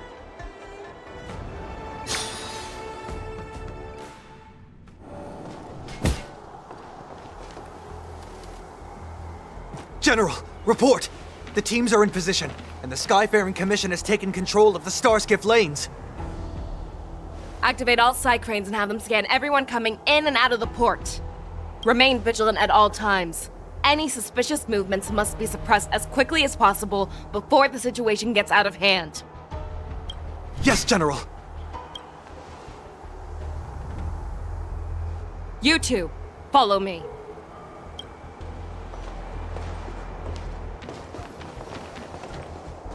Moza's signal's nearby, but we lost contact just a moment ago. That mean... He will be fine. Cloud Knights, search for the target.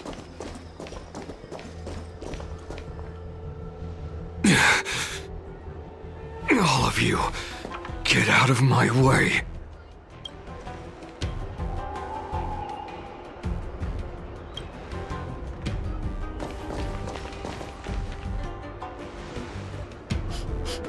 Wait. Don't go any closer. General, I failed you. That mad dog left me here as... A declaration of war. That's right.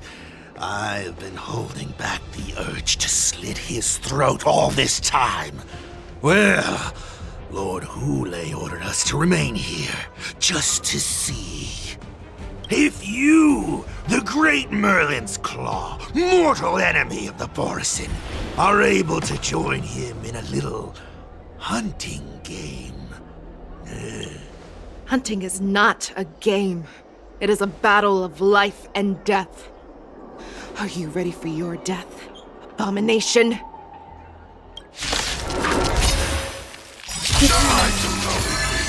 Die! Save your breath. All will be swept away by the wind. Azure Dragon, White Tiger, less carbs, what's this? Never hesitate! Too close!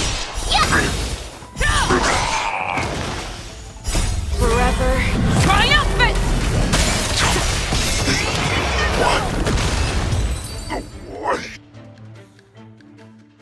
Moza, are you okay? I wasn't able to save Jiao Chou. Hule was more cunning and powerful than I imagined. Tell me, how is he planning to declare this war against me? With a one-on-one duel? Or with a hostage exchange, maybe? Hule is planning on attacking the bustling streets of the Xianzhou Loufu. What did you just say? Impossible. Even if there are still undercover Borisin that we haven't sniffed out, Hule can't have more than a few dozen people. How is he planning on simultaneously attacking the streets of the Xianzhou Loufu? He has an ace up his sleeve. Hule's body holds a plague mark passed down through generations of Borisin. I've seen him convert a Foxy into a Borisin wolf trooper with my own eyes. This is Hulei's declaration of war. His blood. It can cause Foxians to rapidly transform and lose their minds. He has passed his blood to his minions, and is planning to spread it across the Loufu and stir up panic.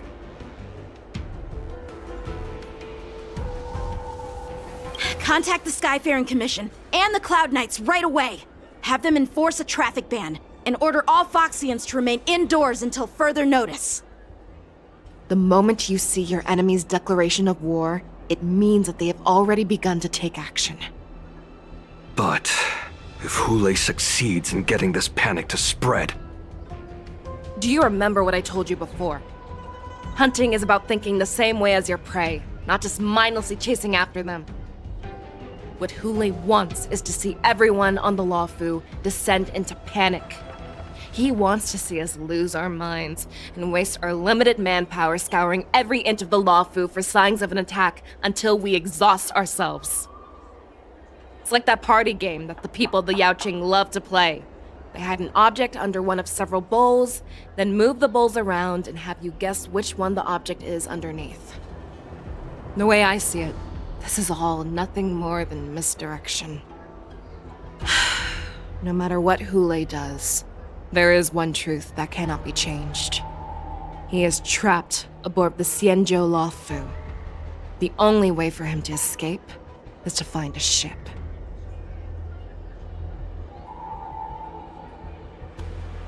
Right now, the only ship he'd be able to see is the Sky Splitter.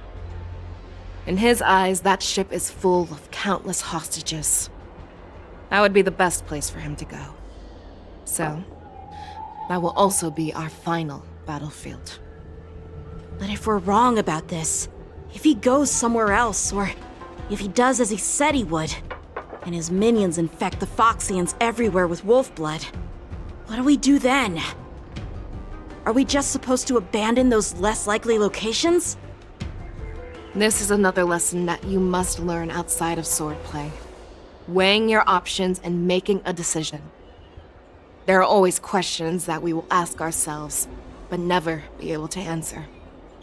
Before making a decision, we must destroy any hesitation that we are holding on to. Once we make a decision, we must fight off any regrets. There is a chance that we will make the wrong decision and allow our allies to be sacrificed in vain.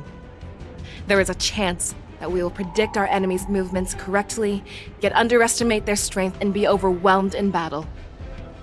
But being lost in hesitation and failing to take any action will always be more harmful than taking the wrong path. We must make a decision, no matter what. Everyone, listen up. I will personally take charge of Starskiff Haven, evacuate the people, and prepare for any possible attacks. I will do my best to ensure that things are safe on the ground. Nameless, please lend us your strength as you did when the Ambrosial Arbor was reborn. I need you and Wildza to go in search of Jiao Cho.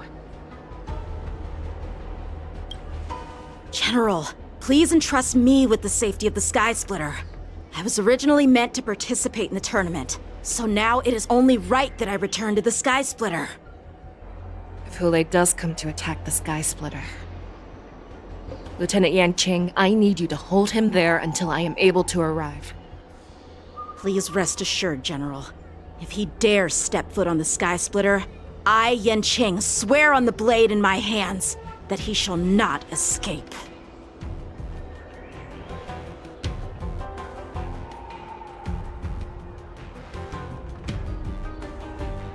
Cloud Knights!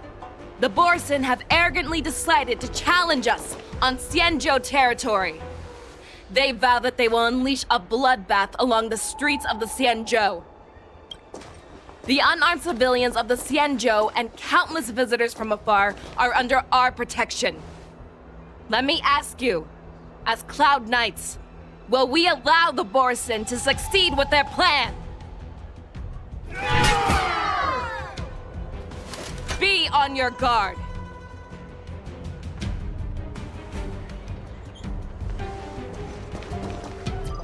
Calling Starskiff Haven. Have all Cloud Knights be on full alert for Borson attacks. Faishal, the ports of Starskiff Haven are crawling with wolf-like creatures. They're moving fast. Hold them back! I will be there immediately!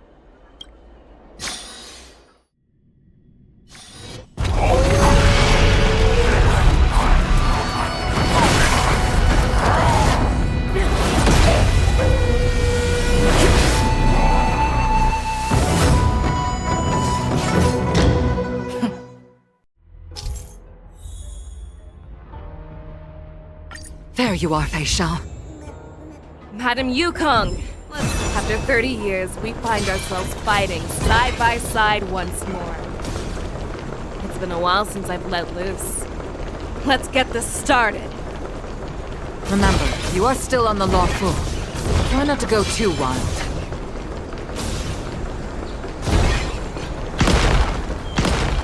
Let's save some time.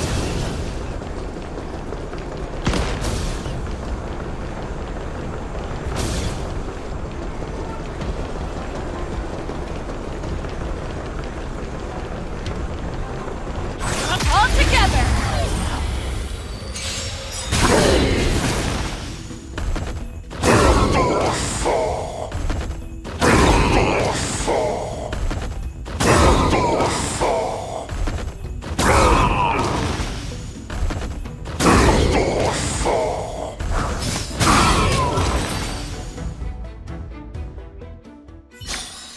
A short respite, then time for the next fight.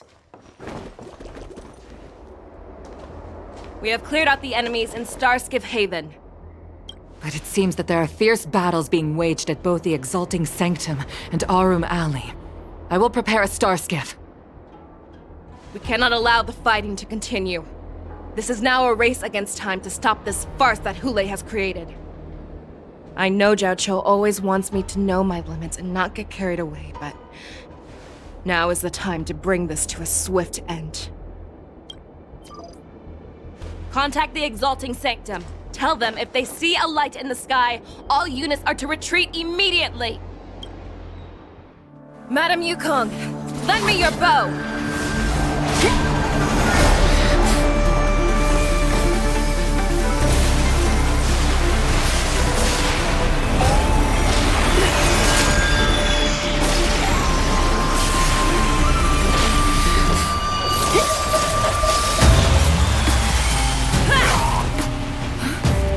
Everyone, out of the way!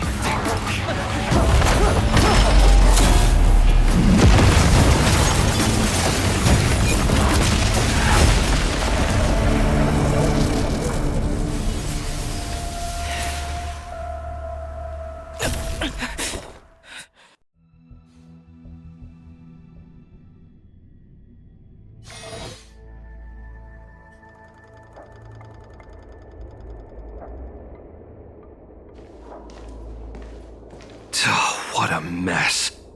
I just knew it would end up this way. Every time she hits the battlefield, she makes a mess like this. She didn't even leave a single survivor to get intel from. One of these men must have known about Hule and Zhao Cho's whereabouts.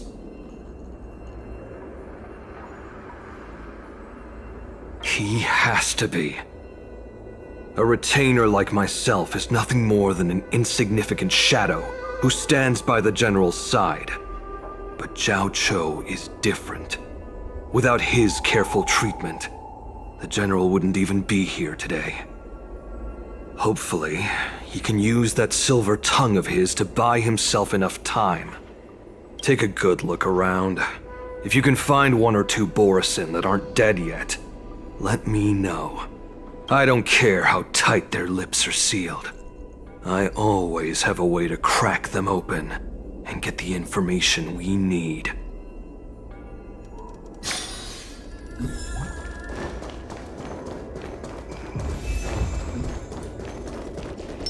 Sound lingers. Peach blossoms and divine What a terrifying attack. Who could have imagined that such astonishing strength would lie in the hands of a Foxian war slave? So decisive, So brutal. She is more like a descendant of Duran than we who have fallen to our current state. No wonder the Warhead has his eyes on her.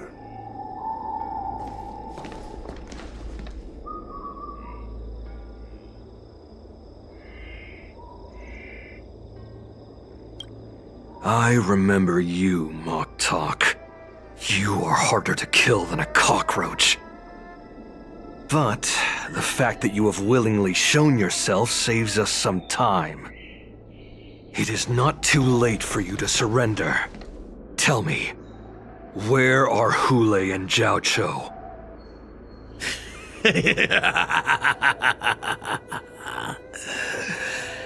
Save your energy, Yao Qing monkey. If there is one principle that we beasts know well, it is that we might have to break off an arm to break free from a cage. Today, I will be that arm.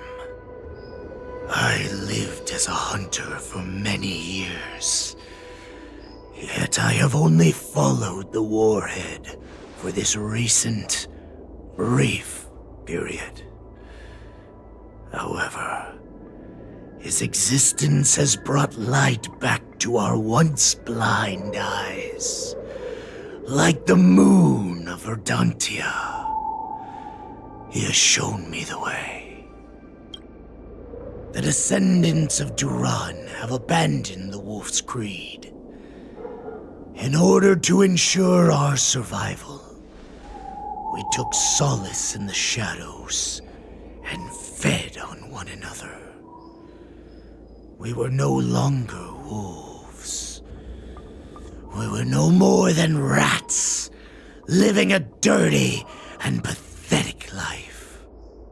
Thanks to the gift granted to us by Lord Hule, I have shared his vision and his blood. The descendants of Duran should live for the victory of the pack, and they should die for it as well. Come, Yao Qing man. Show me your fangs. We will fight to the death! Puh! How honorable, you mangy dog. But you seem to have misunderstood. There will be no fair one-on-one duel. Let's see how tough you are once we've put you down.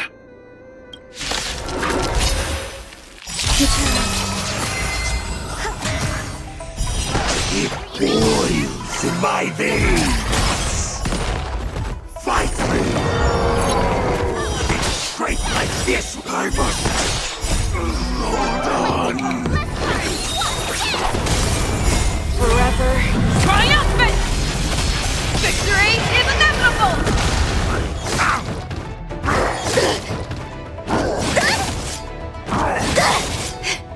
All will be swept away by the wind. Not very sportsmanlike. My friends, indulge yourselves!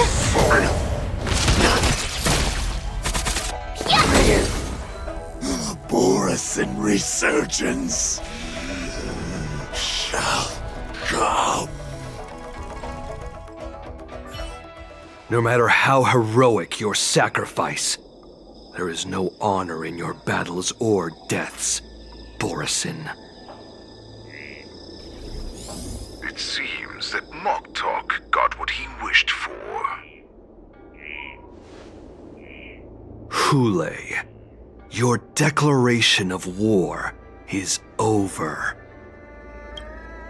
From now on, no matter where you run, General Fei Xiao will catch you and send you to the same fate as Mock Talk.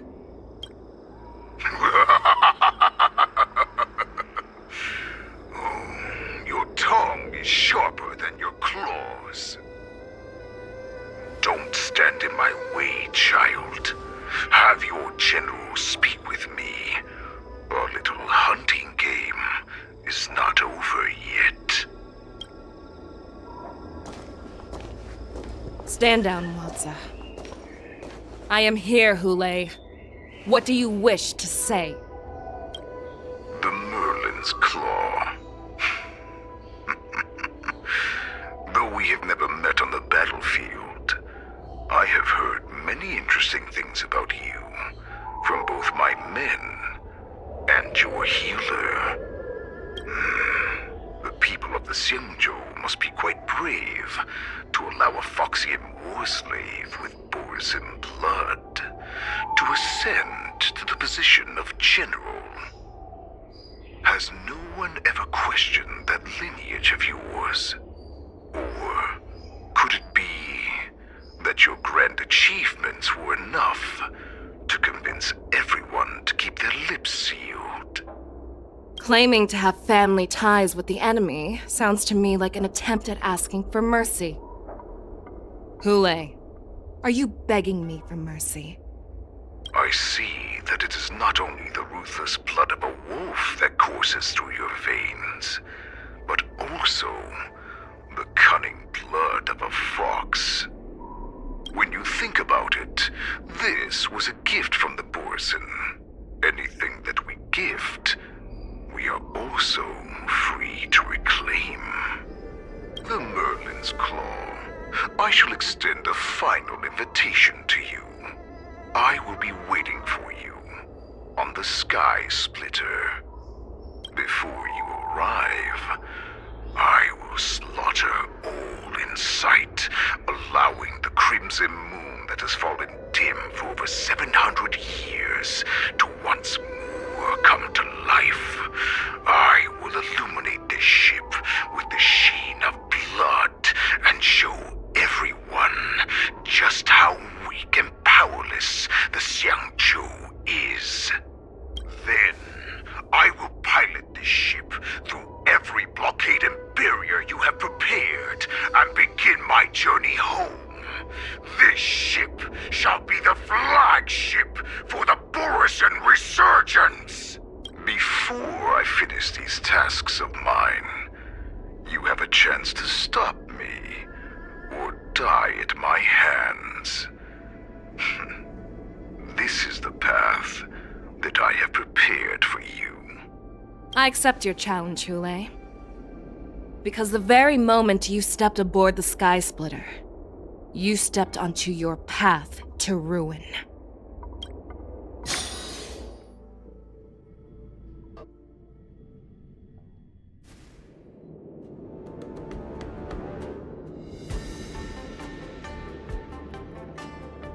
I'm entrusting you not only with the honor of the ring, but also with the security of the Sky Splitter.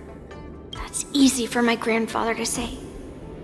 But this mission doesn't seem so simple anymore. The first round of the tournament is about to begin. I wonder how Yanqing and the others are doing. According to the plan, I should seek out the Cloud Knight soldiers aboard the Sky Splitter and see if they've discovered anything. Maybe I should take a moment to meet with March before the tournament starts. March, it's me, Yunli. Are you okay? Ow!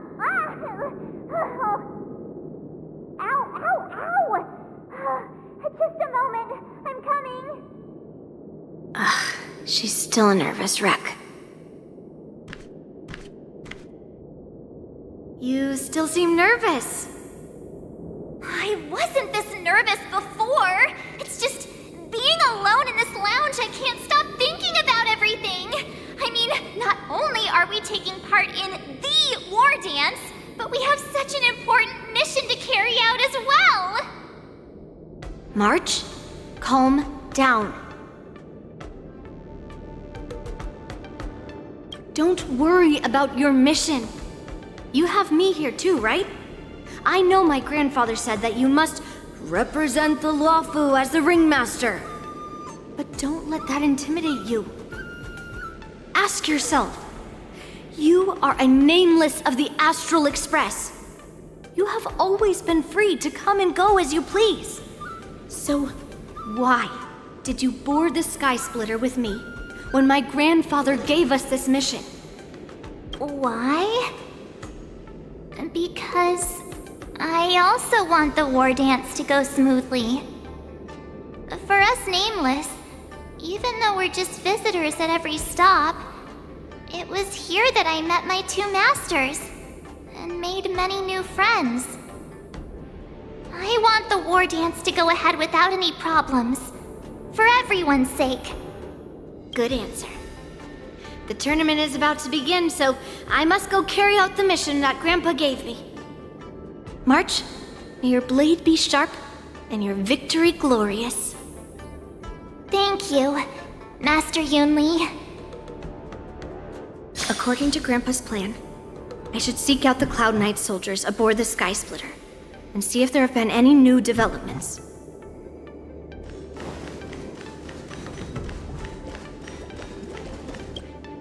Is that you, Miss Yunli? If there's anything that I can help you with, please let me know.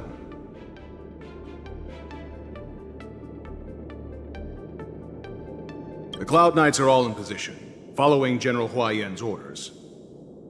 Very good. Although, there is one thing I want to confirm with you.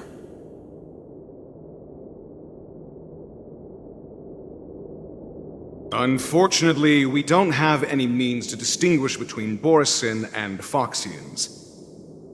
However, you can rest assured that the Cloud Knights are working hard to investigate the source of the forged identities.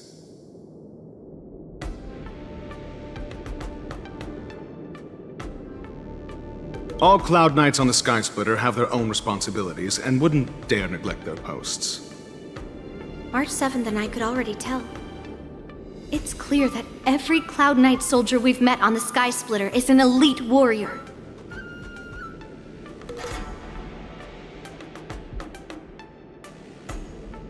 Your timing is perfect, Miss Yunli. We actually just received an emergency boarding request. An emergency boarding request? It wasn't on the Sky Splitter Starskiff registry, but all the documentation checked out.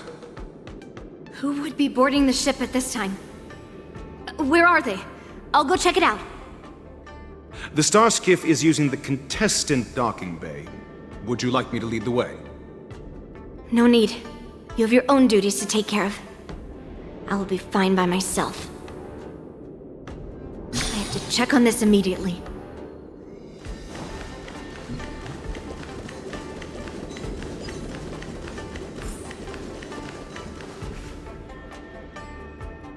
Routine inspection! All passengers, please prepare for an inspection! So this is the suspicious Starskiff. Where did the passengers go? I'm going to count down from 10. If you do not come out, I will destroy the ship. 10, 9, 8, 7, 6, 5, 4. Time is running out. 3, 2, 1! Wait a second!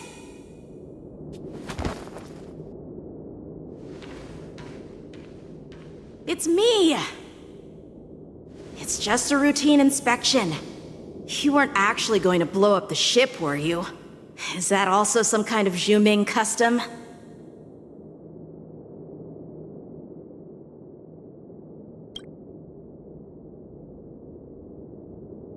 Wait!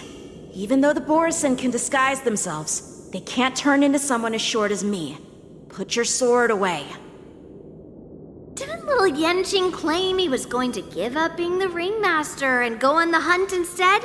Help shoulder the general's burdens? The Borisin on the ground suddenly launched an attack. General Fei Xiao was concerned that this was all a diversion by Hulei, so I requested to come to the Sky Splitter and provide support. I can't believe you ended up back here on the Sky Splitter after running around all over the place. But you're too late to enter the tournament now. Following Grandpa's plan, our disciple March is taking your place as ringmaster. Aren't you proud of her? When I first heard the news, I was definitely proud, but also a little concerned.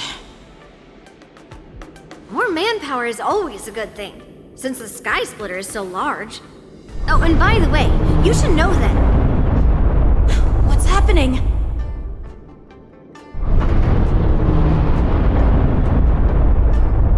Does it feel like the sky splitter has slowed down? Could it be? Come with me. We need to check the engine room. It's the heart of the ship, so we need to prioritize its safety.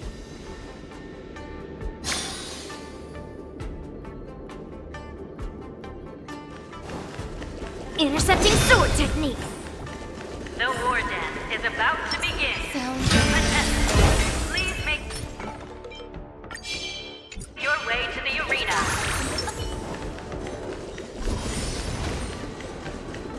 The engine room is just up ahead. Let's go.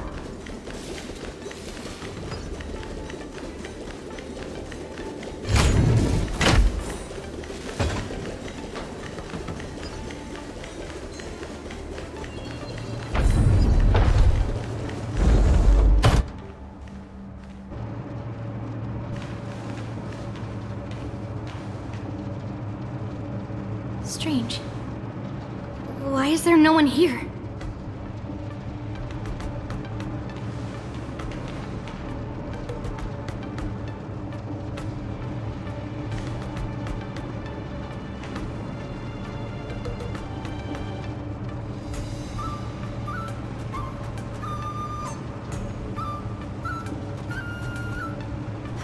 Cloud Knights.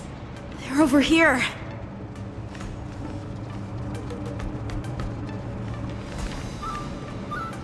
And you should be lying alongside them.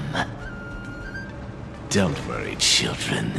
There's plenty of space to hide your bodies over here. Even though I truly hoped that the war dance would go ahead uninterrupted, and that I was worrying for no reason. Now that these guys have finally shown up, it's a huge weight off my mind. Bring it on, you abominations! Eternal. Some value I... All will be swept away by the wind. Here you go, Master! Azure Dragon, White Tiger, less carbs, what's this? Yes, you! Right on time. Stay away! Sportsmanlike! Yeah! Awesome! Watch this! Yes, you! Azure Dragon, White Tiger, less carbs, watch this! If we found 2 wolves in the engine room, that means that even more abominations have infiltrated other areas. Hule is already aboard the Sky Splitter! There's no time to talk about this. The war dance has already started. If my guess is correct, the Borison will most likely use the ceremony to begin their slaughter. Let's go. We need to get to the war dance ring.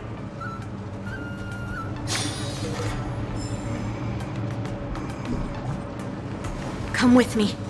To the ring.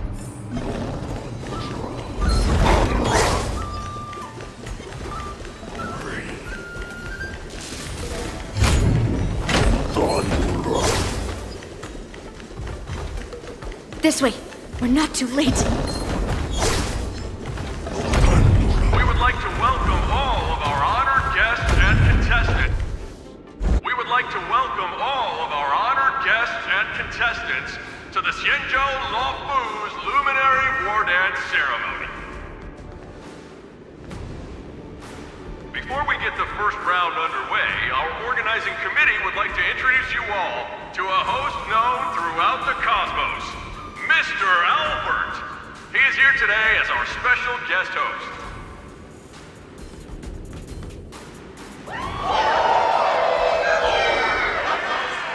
Let us invite our special guest host, Mr. Albert, to the stage to formally open the war dance.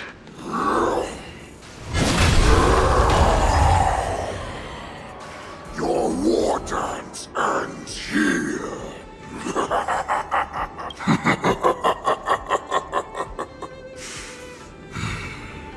From this moment on, the Sky Splitter belongs to me.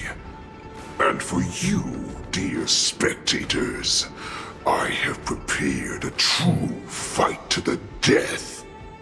Now, run for your lives!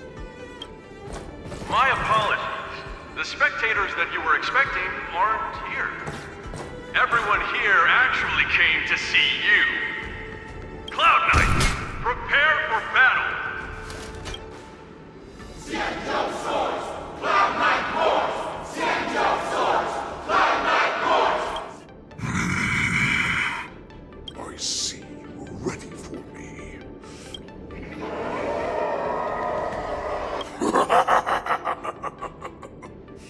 That's fine too. Since you have all prepared for your deaths, come, give me all you've got. Entertain me.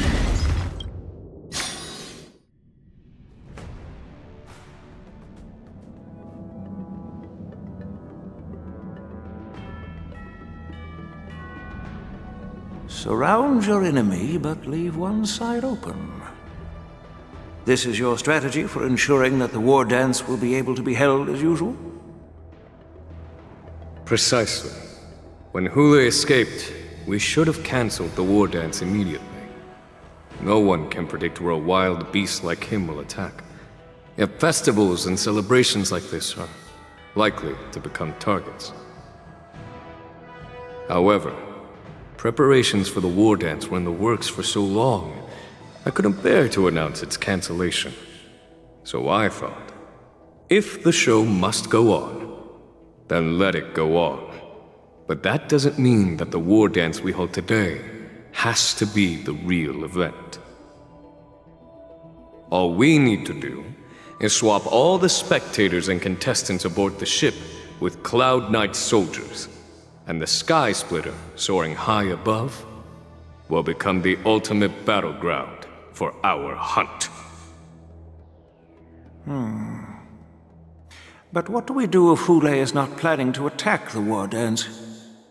Then we just need to draw his attention to the Sky Splitter. We'll have the Skyfaring Commission clear all transport lanes and cut down Starskiff traffic. Then, when the time comes, there will be only one ship in the sky, and he will have no reason not to attack. General Fei Xiao will be in charge of scaring the wolves and cutting off their other means of escape, making him think that this will be his best way out. Given that the Borisin already have insiders on the Loufu, I will be in charge of putting pressure on them, making them focus solely on keeping themselves safe. Very good. Then I'd better dust off my weary bones too. I will go with the Skyfaring Commission to guard the Jade Gate and ensure that things do not spiral out of control. Knowing that Elder Huayan is part of our last line of defense is a great comfort. This hunt will make Hule understand that the arrows of the hunt will always be one step ahead of the abominations.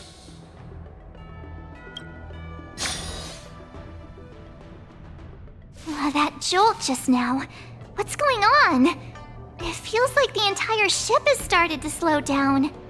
Borisin must have actually infiltrated the Sky Splitter. Based on General Huayan's orders, it's time for me to take action.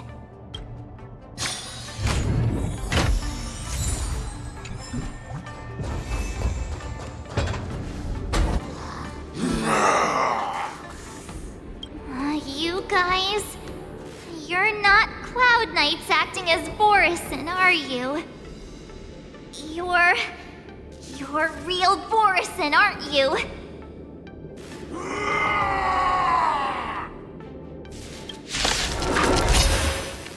Oh, looks like the General's arrangements are finally coming in handy. I need to find Yun Li and the others as soon as possible. Now that's better. Forever triumphant! Victory is inevitable! You need to get stronger. All will be swept away by the wind. Never hesitate! The plan said that if Hule appears, The Cloud Knights will assemble and do everything they can to suppress him. Master Yuna, where are you? Descent. March, I'm below the ring. The hall below the ring. I remember it.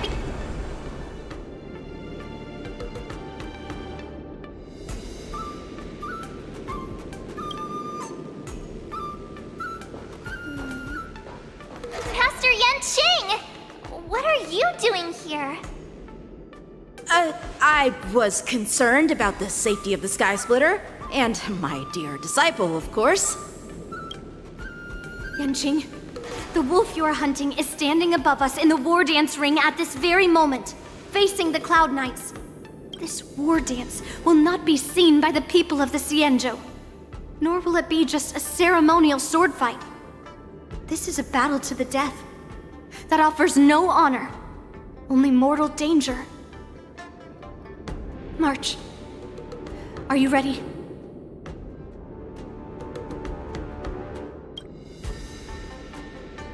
Please. I am March 7th, a sword master who will represent the Loufu in glorious battle. Yunli, Miss March, may your blades be sharp, and your victories glorious. May your blades be sharp, and your victories glorious. May your blades... Ah, forget it. Let's go and make this a quick victory.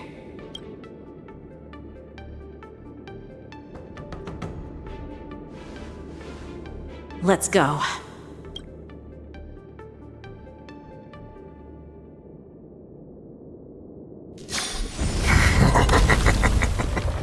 So feeble. Such weakness is truly pathetic.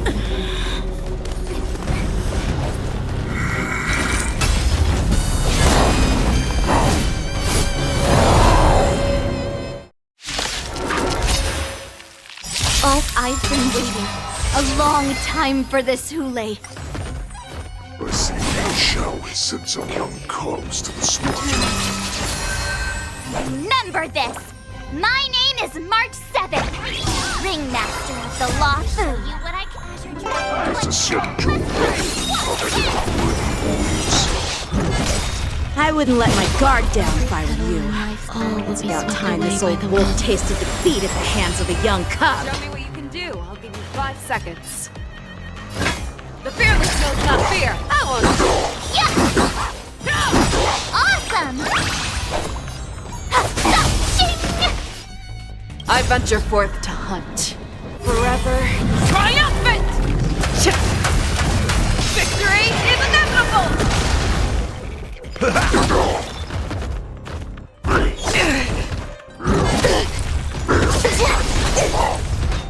You think a little ambush is enough to defeat me? I will make you understand just how awful you are. My friend? Indulge yourself! Swing with all your might, dear cubs. You thought I would run? I suppose. A wolf's path only goes forward. Running is never an option. Too close. That won't do. Not bad. But it will take much more than that. Your feeble weapons are like blades. Fine.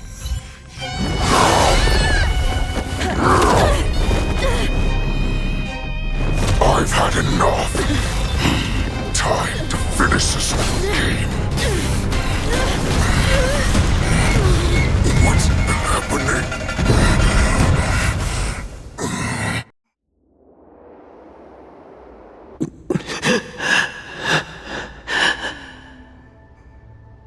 Secrets are a weapon that a hunter cannot live without. Those that have no secrets are no more than prey, cut open and waiting for death. What you're saying is, in your eyes, I am no more than prey that has exhausted all of its secrets and is simply awaiting its death. Do you think you have some other escape route? Jiao Cho, I have already peeled back your disguises and defenses, layer by layer. I know all the secrets that you and your general have buried so deep. But you have told me all of your secrets too, Warhead.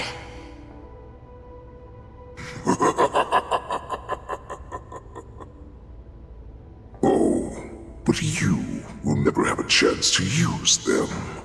You will be buried with them right here, although you are a fortunate one.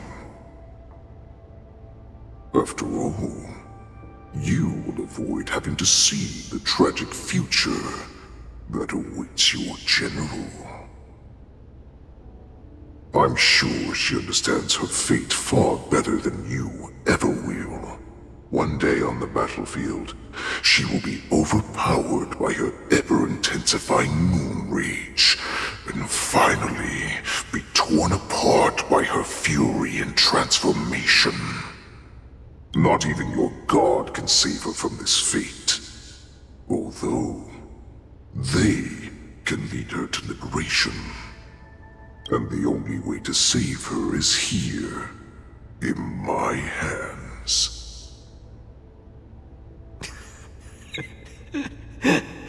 Are you the healer? Or am I? Are you really that certain of your own judgment? I must leave, Foxian.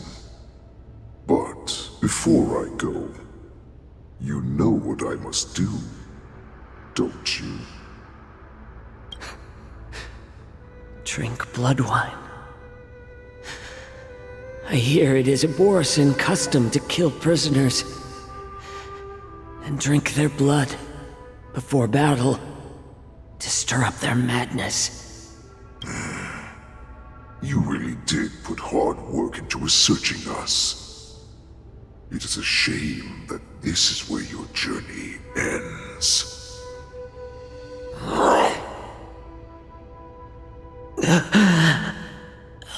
Are you the healer, Jiao Cho? Is there anything that I can do for you? I heard that you saved me. There's no need to thank me.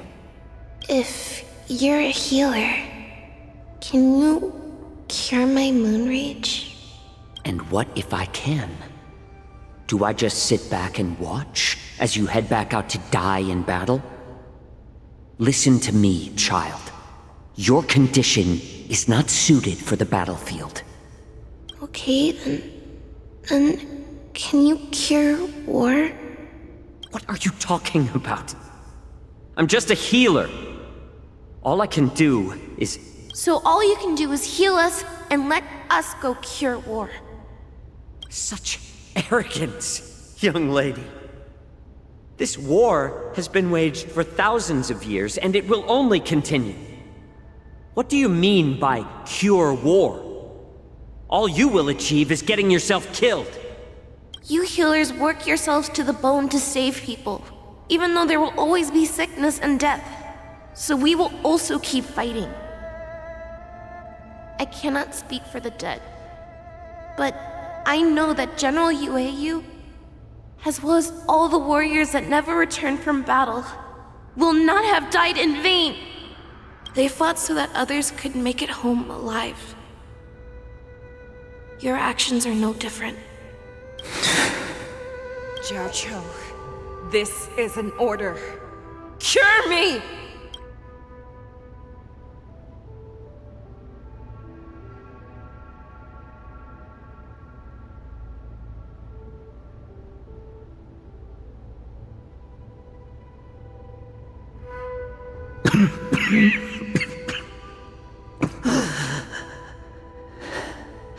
Those who have no secrets are no more than prey cut open and waiting for death. Enjoy the taste of my fresh blood, Hule. Unfortunately, I am not a man without secrets. I still have one little secret hidden up my sleeve. Tumble dust. I drank it a while ago, and the poison is already flowing through my veins. Sooner or later, you will begin to feel the effects. If the most lethal poison known to this world is able to save innocent lives, then it can also be called a great medicine. I will do my best to cure you. Fish out. I kept my promise. At the cost of this insignificant life. Bring victory to the Yaoqing.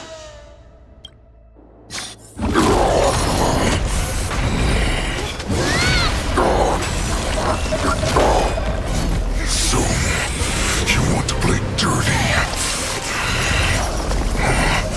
Here, it's colder. My sword is even colder!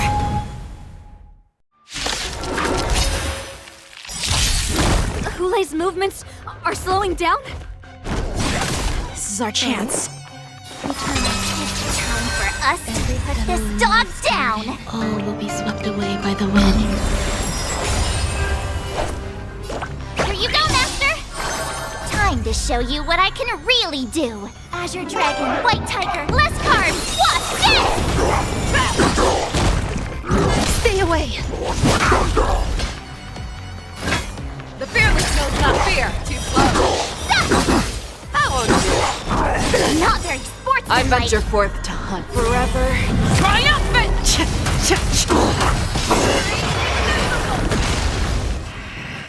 Jiaochu, you...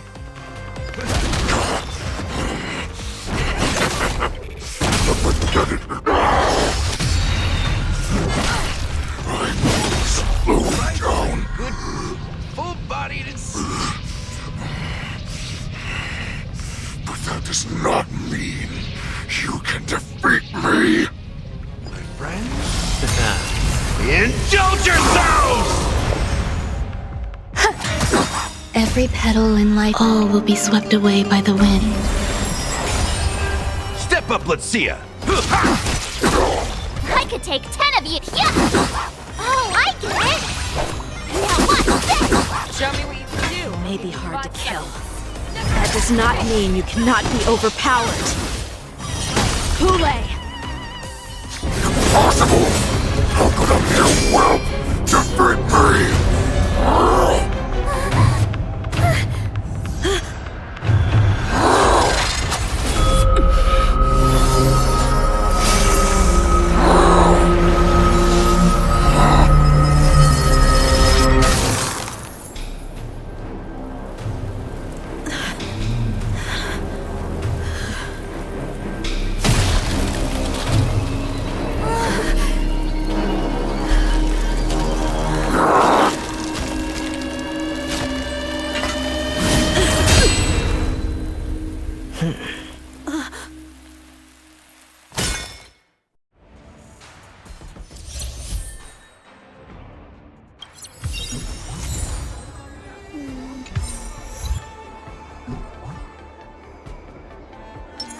Sound lingers.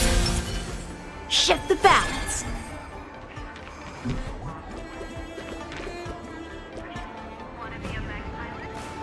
The hunt is finally over. Thank you for holding out so long. The Cloud Knights are withdrawing as we speak. Lieutenant Yanqing, how are you holding up?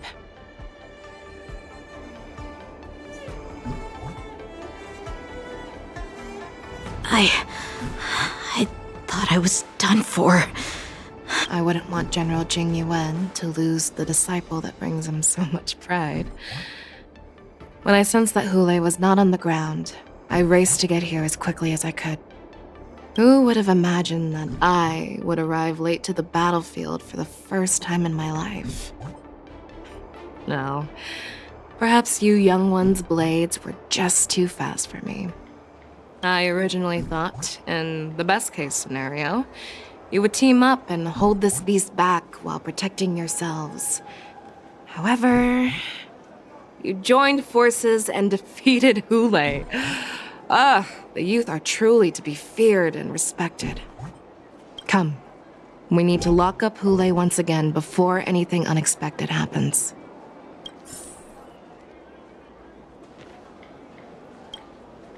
Oh, I was so scared. I thought you were a goner there. We're so lucky the General made it in time. Yanqing, that was amazing. The final blow you dealt to Hule. How have I never seen that before?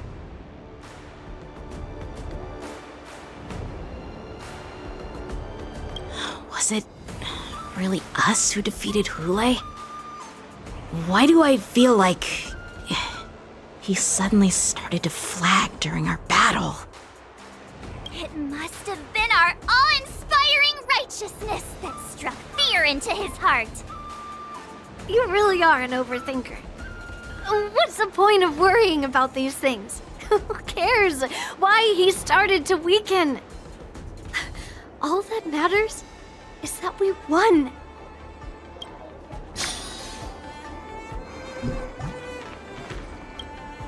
Such an unforgettable blade. So similar to the one wielded by that woman who defeated me all those years ago. Over 700 years have passed, and I thought I would have a way to overcome it by now. But in the end, my fangs and claws were too slow.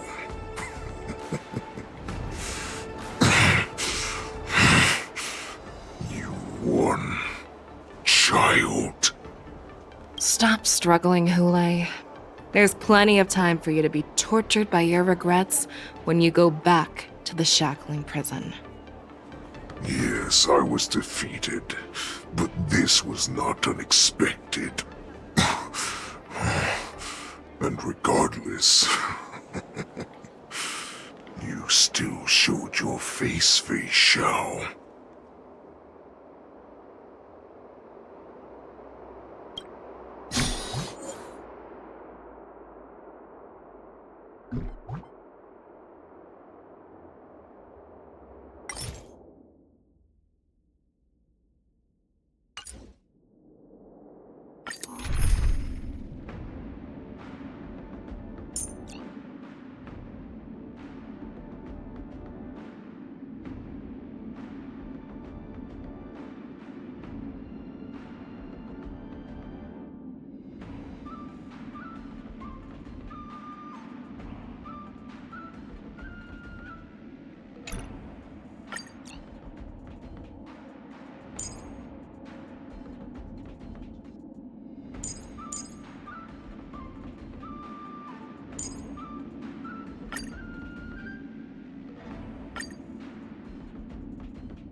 I have looked forward to this for so long.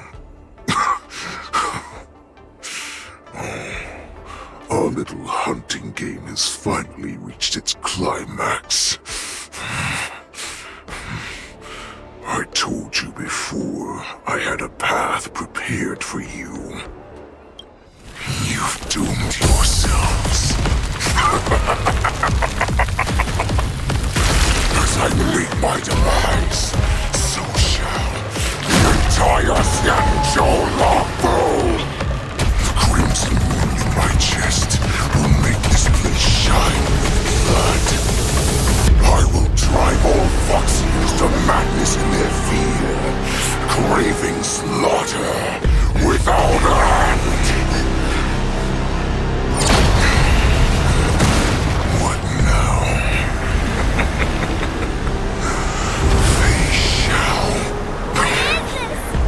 This is the heart of the Borisin Warhead, a product of the Plague Mark. I'll leave the next part to you.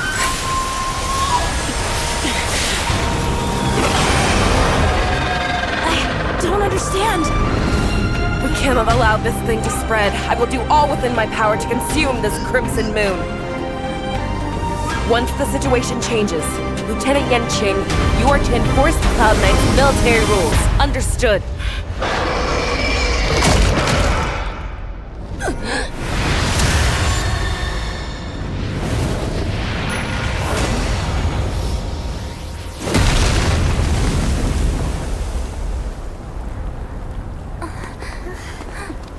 General!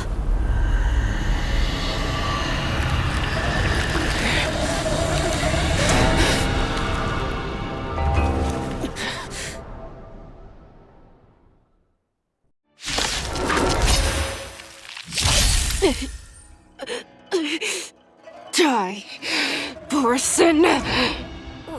What? We clearly don't have wolf ears. Eternal knowledge. What do we have here?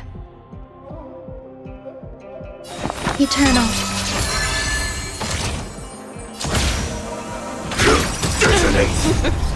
Until everything burns to ashes! This is more than a battle. Fight to live! I will not allow any of you to leave the Sky Splitter! Does she think we're her enemies? Ulay just wanted to take down the general, even at the cost of his own life. Snap out of it, General! The mood is set just right. Let the show begin! In the mood. Every petal, all will be swept away by the wind. Join the battle. Attack!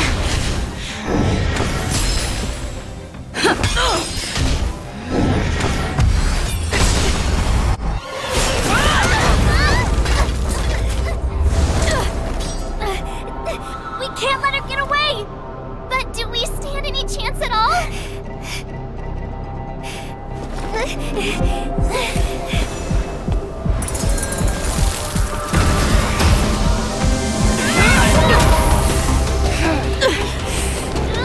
She said, I'll leave the next part to you.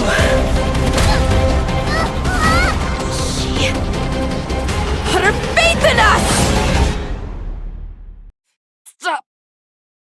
I promise. I will cure you. Feisha.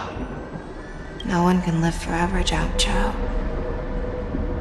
This time, I must break my promise.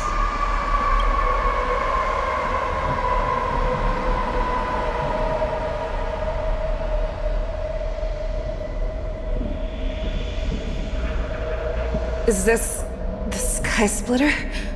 Or somewhere else? Lieutenant Yanqing, you are to enforce the Cloud Knight's military rules. Understood. We can't let her get away! Snap out of it, General! You always leave the hardest battles for yourself. Even now, you would never run away. Isn't it strange that as your enemy, I understand you even better than your own allies? Ulay? This rage, I remember the taste. I know that it was their victory that it thirsted for. But the hunt itself. Isn't that right, Fei Shao?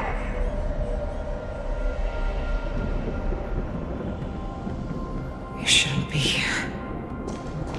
I saw you die with my own eyes. Just consider me a figment of your imagination. Before every hunt, I make preparations for defeat and retreat. But not this time. This time, defeat was exactly the ending I was racing toward.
Let's say so.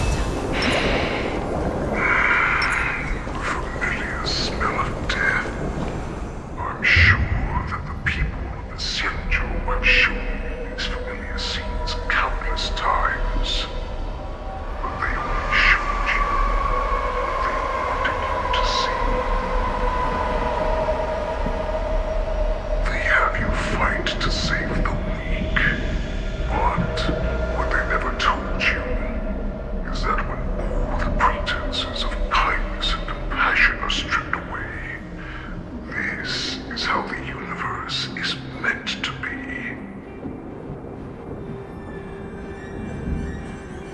When the Xianzhou is weak, they play the victim so they can win your sympathy. When they are strong, they make you their avenger and have you fight in the name of justice. I found it. This is your shadow of doubt.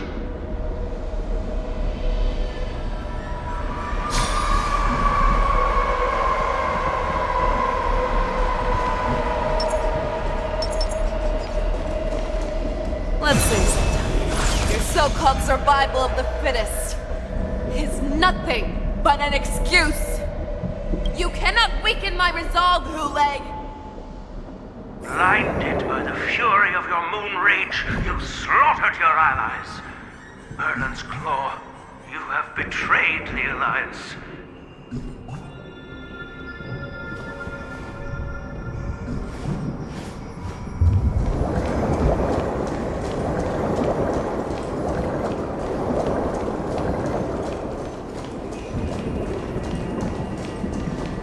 Your actions are no different from those of the abominations we stand against. It is the blood of the abominations that runs through your veins. One day, you will inevitably become an enemy of the Alliance. Cloud Knights, formation! You ran into the arms of your new master's army without hesitation.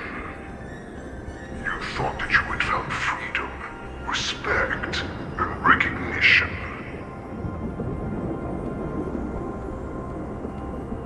But you were wrong.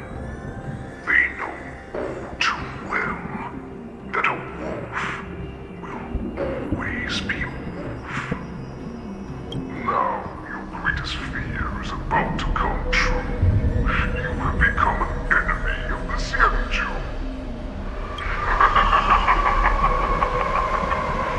This is your fear.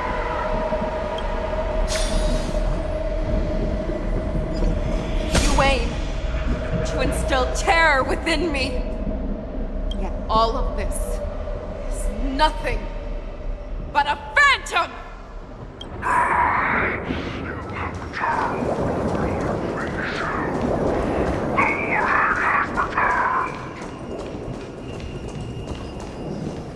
It's time to return to the Pack Fei Shao. No matter how deep the hatred you bear for the Borson, no matter how much we may consider each other enemies, I will still show you this path that you never imagined was available to you. Because you made a choice. You devoured the Crimson Moon. You are worthy to become the Borson's warhead. What did you say? The descendants of Duran who came to rescue me hoped with all their hearts that once I regained my freedom, I would be able to turn the tides of battle and change the fate of our people, allowing the Borson to return to their former glory. But this was just a dream used by someone with ulterior motives to manipulate the Borson. They would rather place their hopes of survival on an imaginary savior than gain the courage and strength to fight to the death. Borson like that deserve no more than to be sent to their deaths. And I, a prisoner who has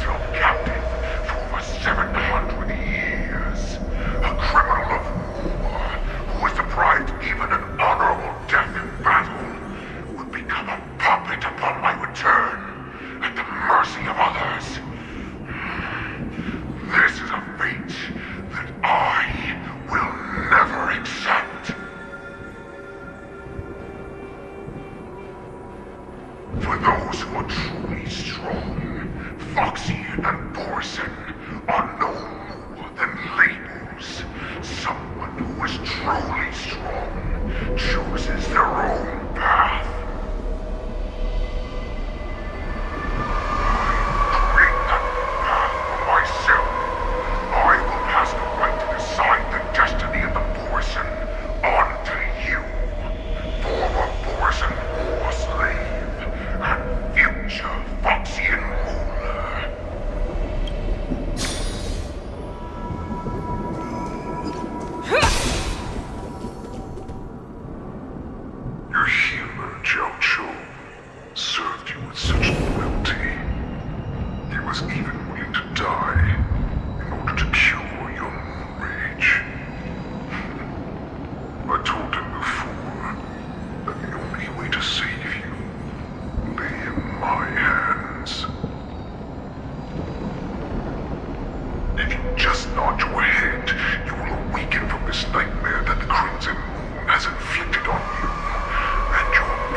Knew you.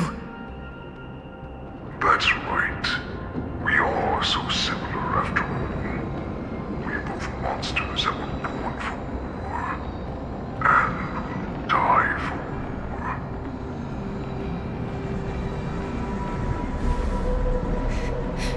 I'm sure my answer doesn't need much explanation. I refuse.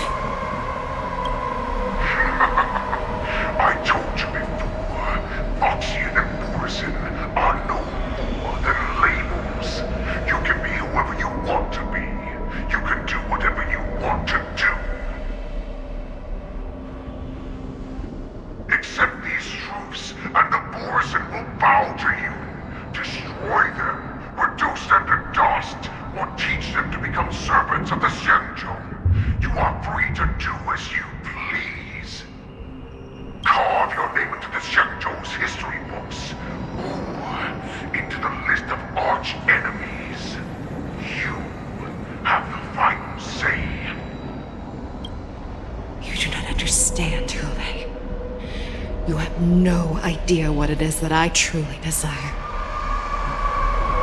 When I was just a child, I stained my hands with blood for the first time in order to escape the whips and shackles of the Wolf Masters.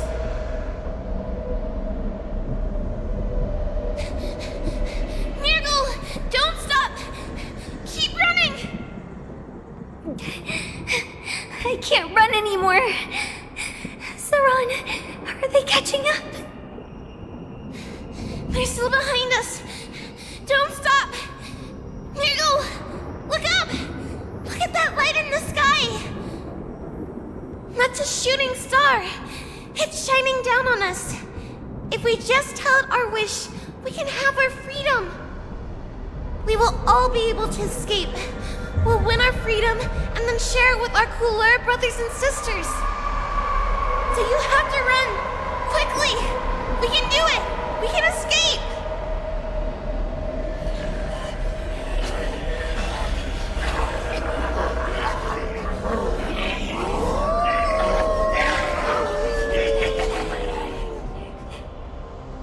Nirgal!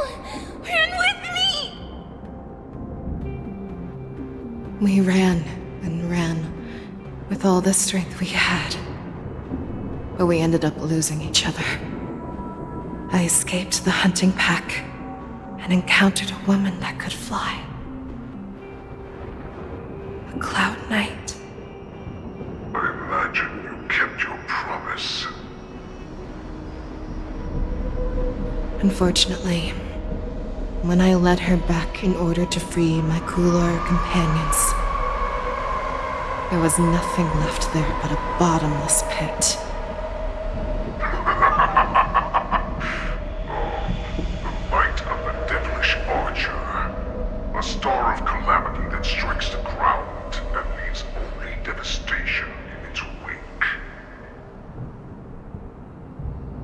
In the years that followed, I followed the trail of that light alongside my Cloud Knight allies, and saw it fall countless more times. Gradually, I came to understand. That light was not some shooting star that carried wishes and aspirations. Each Lux arrow meant that countless lives in a helpless world were about to be obliterated. I prayed to the god of the Skybow that I would never have to witness one of these shooting stars fall again. But they ignored my prayers. That's right. They never answer us. They just let us loose in this world to massacre each other. That is why the fierce battle between us has raged to this day. And the gods who never bleed nor cry, who watch silently from above, refuse to listen to the prayers of mortals. Then we have no choice but to fight for our own desires. Do you understand now, Saran? You and I are similar in more ways than you think.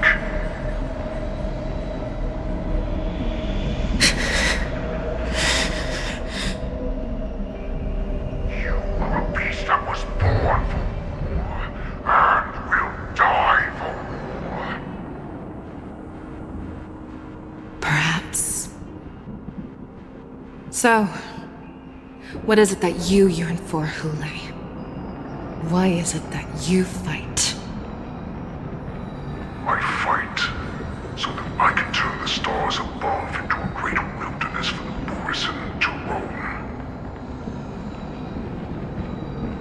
What about you, Saran? I fight so that one day I will never have to witness another shooting star falling to the ground. So that just one more person can live and return to the Yaoqing alongside me. You would resist becoming the person you were supposed to be.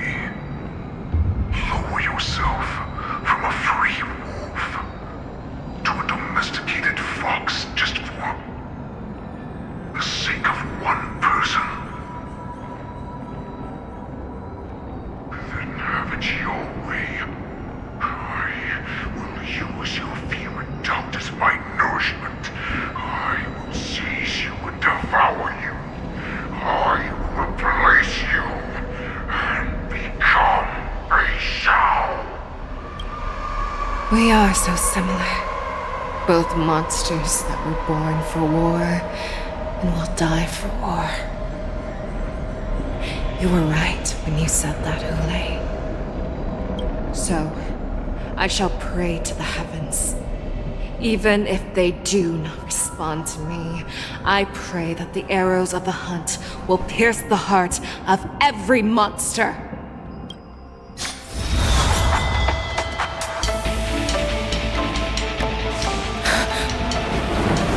Do you see me, shooting star?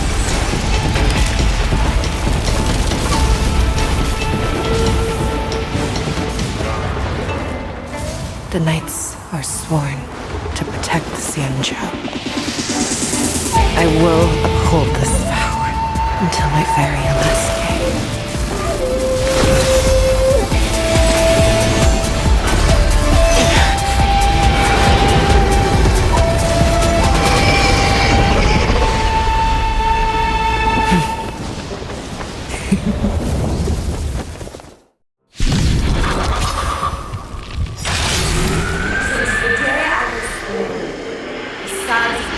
Tears of blood, and all living creatures have bowed and united.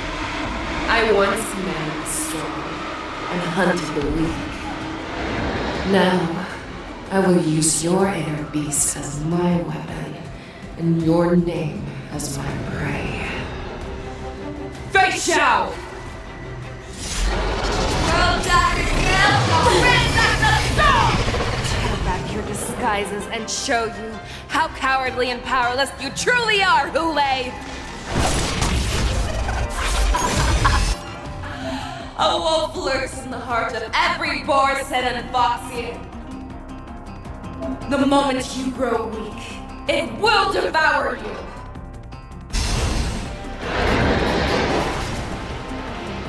Life's like a good brew, my friends. Indulge yourselves! Never hesitate! That won't do. In the mood for another beating? I swear to be the arrowhead. Forever triumphant!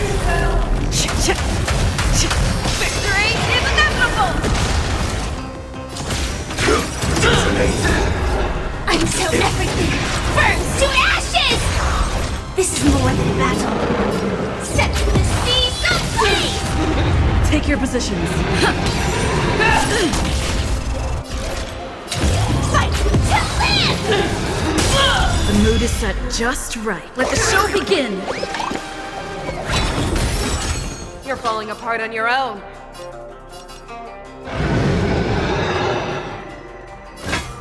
The fearless knows not fear.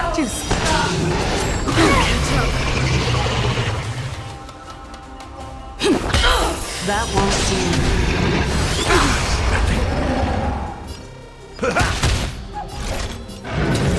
Set the seas ablaze! Never hesitate! I swear to be the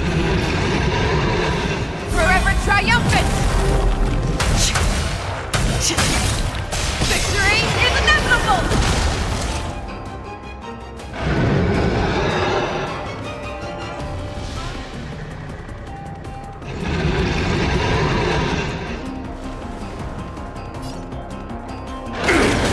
That won't do.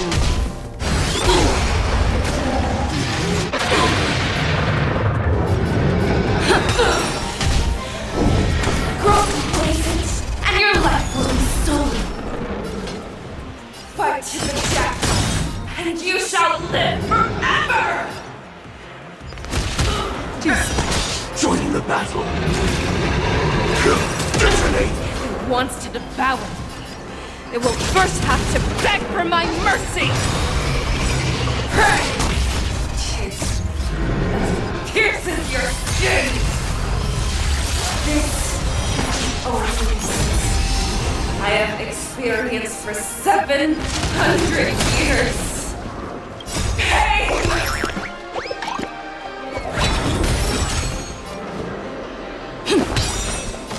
I swear to be the Forever triumphant!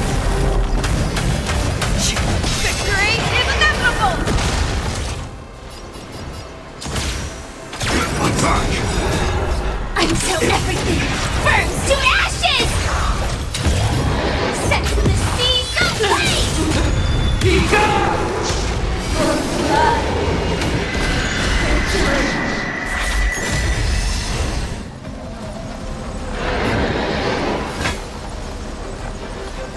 Never hesitate! Firefly Type 4 in position. Fight to land! That won't do. Inner peace! Heed my command! This is more than battle. Set the seas ablaze! That won't do. I swear to be the arrowhead. Forever triumphant! Victory is inevitable! Crash! Nib! Shut your face!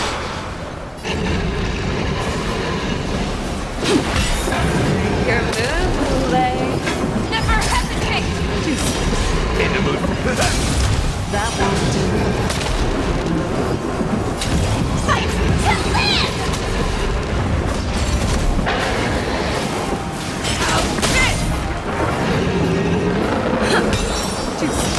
The mood is set just. Let the show begin!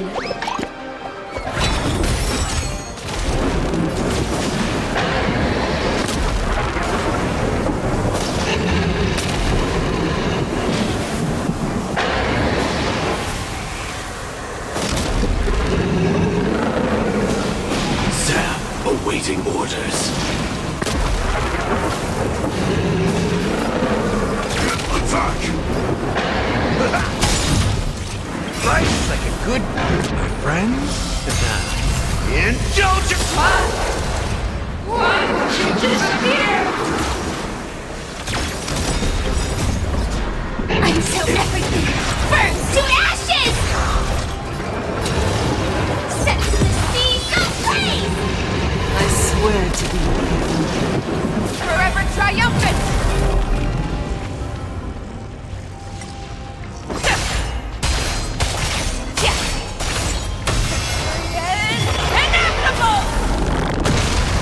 Our little hunting game ends here. Make your move, Hule. I swear to mighty light of the heavens, wolf in my heart, come to me. We shall conquer as one.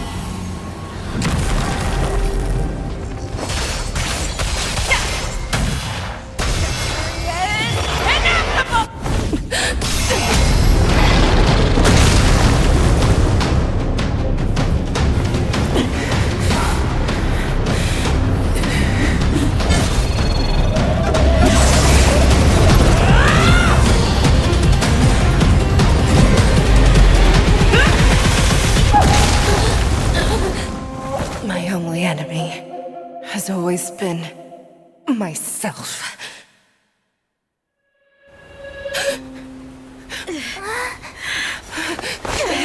General.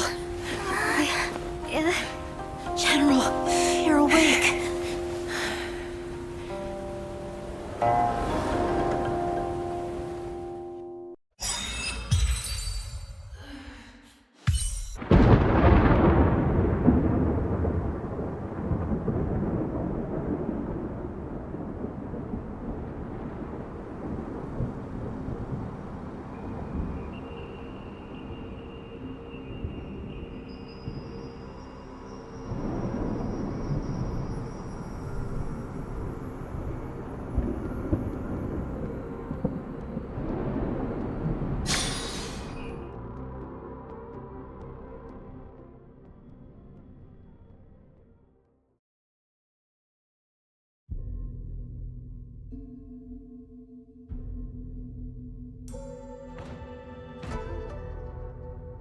I'd like to hear their explanations.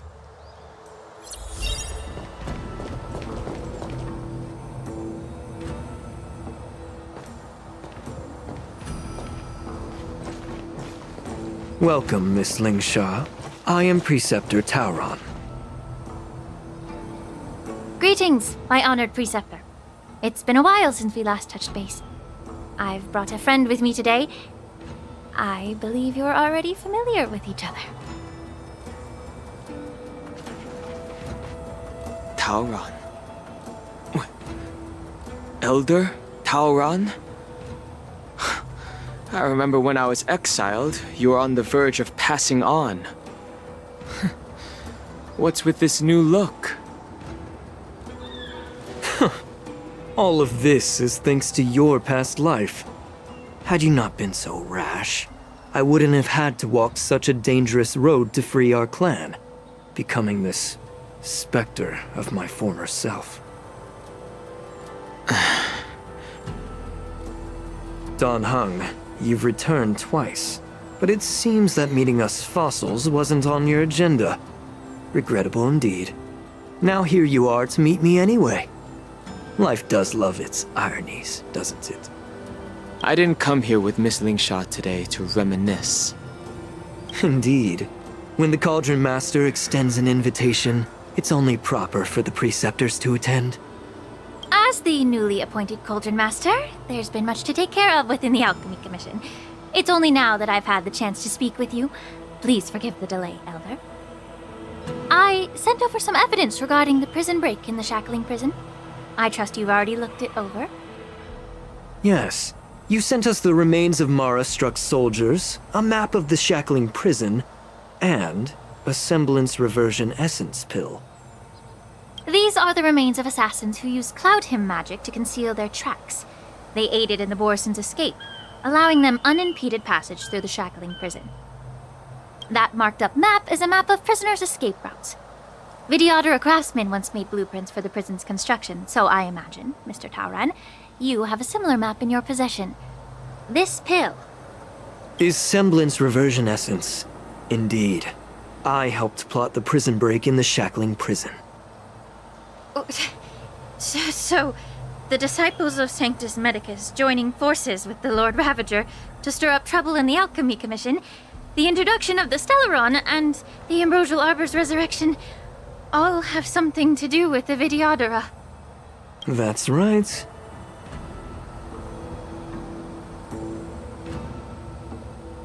You were sent here by the General to hear my confession, weren't you? If there's even a shred of empathy in you, you should understand the reasons behind everything I've done. Ever since the sedition of Imbibitor Lunae, the population of the Vidyadhara has dwindled. With the High Elder exiled, a few of us preceptors had to do what we could to turn the tide.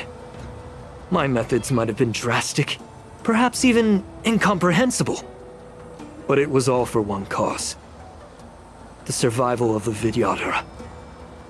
Yet, the Xianzhou natives zealously forbid any plague marks and did nothing while the Vidyadhara suffered. Dan Heng, Lingsha, as Vidyadhara, you should understand the desperation behind my actions. All I've tried to do is to ensure our survival.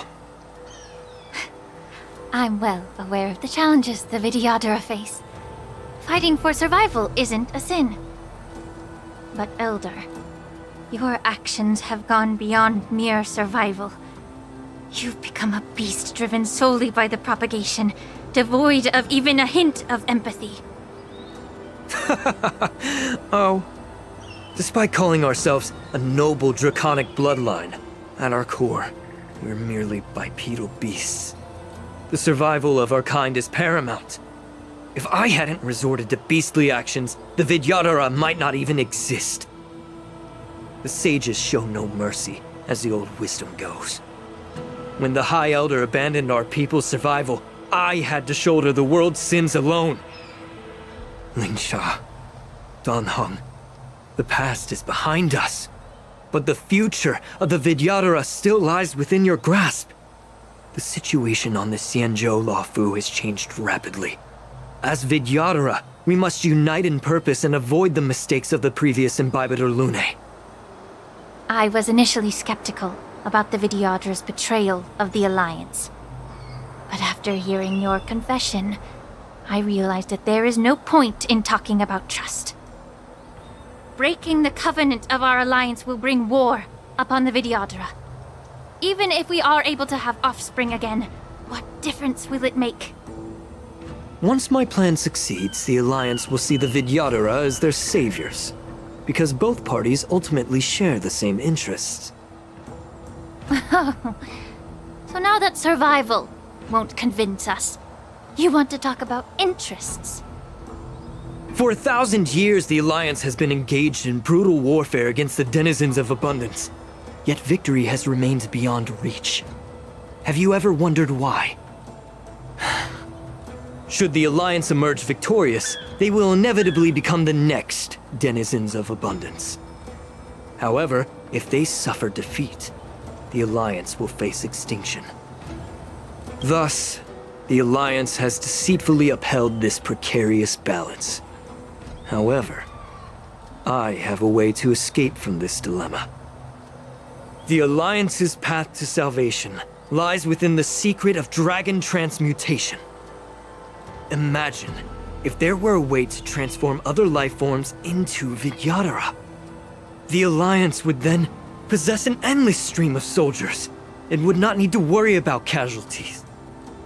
Once the war ended, these soldiers would cease reproduction, eliminating concerns of overpopulation.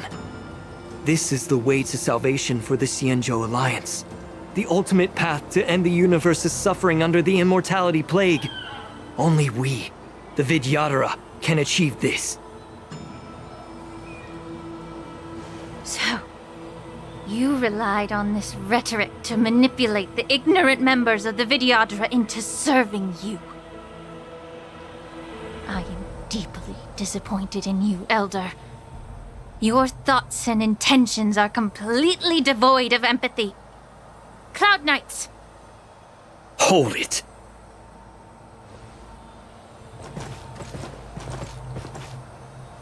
Miss Bailu! Mr. Dan Heng and Sister Lingsha! Everyone's here? You think I don't know why you're really here? Jing Yuan sent you here to test me, didn't he? According to the oath between the Alliance and the Vidyadhara, It's forbidden to spill Vidyadhara blood on their own territory. Are you all ready to violate this oath in the presence of the Loufu's High Elder? Dragon Lady, there's no need to panic. Elder, the Vidyadhara's sacred grounds and the High Elder are not to be used as pawns in exchange for your life. You talk a big game. As if you have the nation and the people's best interests at heart. But when it really matters, you use a small girl as your shield. It's ridiculously pitiful. I've said it before. Survival is never a sin. We are all Vidyadhara, so you should understand my intentions. And as a Vidyadhara, I will leave for you a dignified solution. Leave the Scale Gorge waterscape immediately, and appeal to the top echelons of the Alliance. Let the 6 charioteers hold a trial, and sentence me to exuviation and rebirth.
I see right through your plans, Mr. Tauron. Vidyadhara Rebirth erases past crimes, but I'm well aware of the Preceptor's dirty tricks during Rebirth.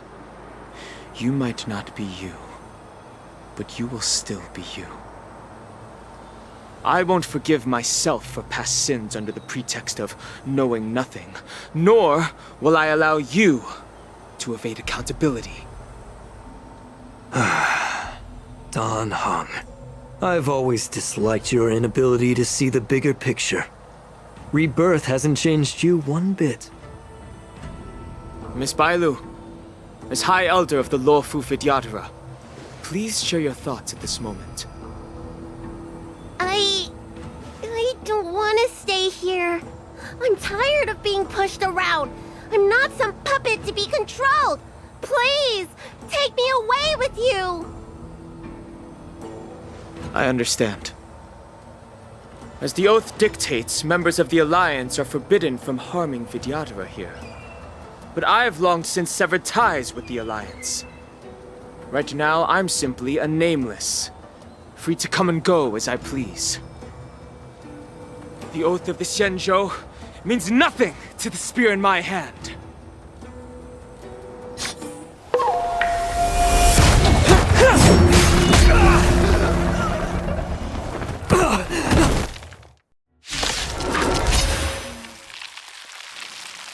Get them! Do whatever it takes! Make sure they don't leave here alive. Nice job! Azure Dragon, White Tiger, less carbs! What's this? Time to cleanse the filth. Yeah, that was neat! Merciful Medicus!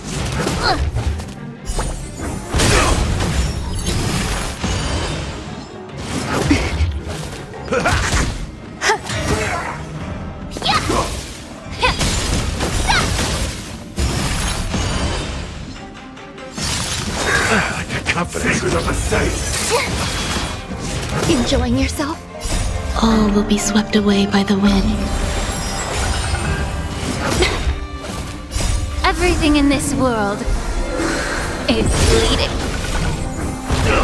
Oh, I get it! Azure Dragon, White Tiger, less carbs! What's this? Be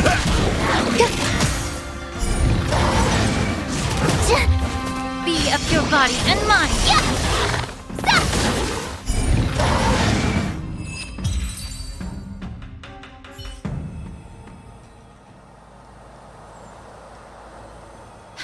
Dragon Lady, are you all right? I'm fine. Thank you for rescuing me.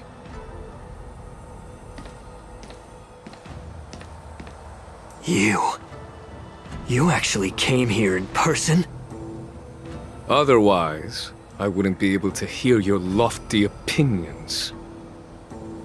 The public trial you seek with the 6 charioteers is inevitable. In addition, I'll write to the Sage Queller of the Feng Hu. With her hatred for evil, I'm sure she will make a just decision. If it's her, she will earn the respect and assent of all the Vidyadhara on the Loufu. In terms of martial prowess, you indeed have the upper hand. But if you're under the impression that this advantage can be used to settle the score with us preceptors, that's quite an overestimation. Given the Vidyadhara's foundation within the Alliance, do you really think you can do anything to us? As I mentioned, I'll take all the blame and become the scapegoat. With the secrets I possess, the interrogation alone will take an eternity. And in the end, through various exchanges of interest, I am certain to survive. You understand this better than anyone, as it's the very art of trade-offs you love to wield. Lastly, a word of caution to you. I heard that Hule has escaped from prison and is headed directly for the Sky Splitter. The bloodshed at the war dance is bound to be gruesome. Perhaps, even before my trial, your impeachment will have you in dire straits first.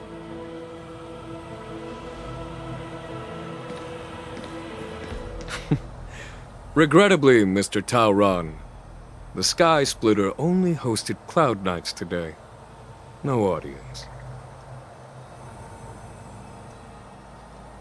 And just moments ago, Hule was executed by the Cloud Knights.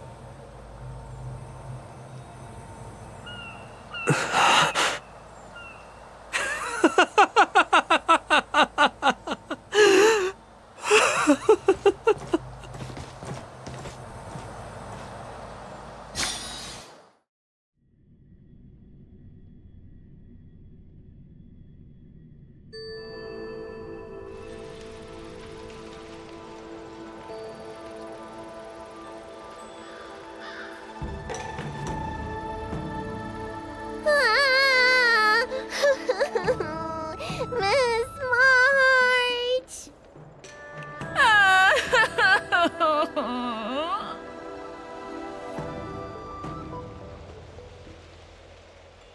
Miss March! My dear Miss March! I was only in the bathroom for a little bit, and you've already arranged my death? Hey, can't you play some normal games with Dragon Lady?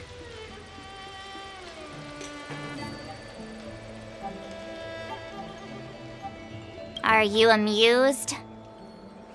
Alright, enough playing. It's time to visit my masters. The infirmary is right over there. You can go by yourselves. Oh, come back and visit me when you have time.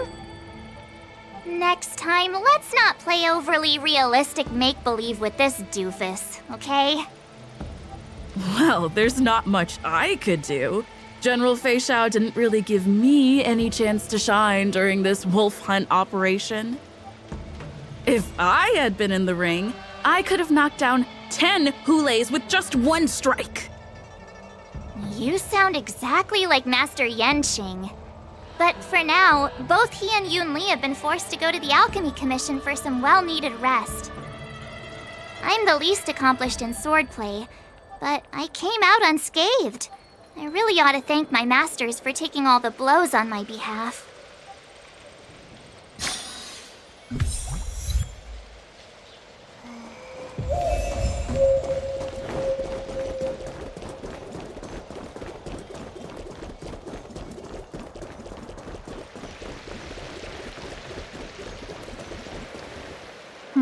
Look who's here. The beloved Trailblazer and the charming March 7th. You came to the Alchemy Commission today. Oh, I get it. You are here with March to visit her masters, aren't you? Exactly.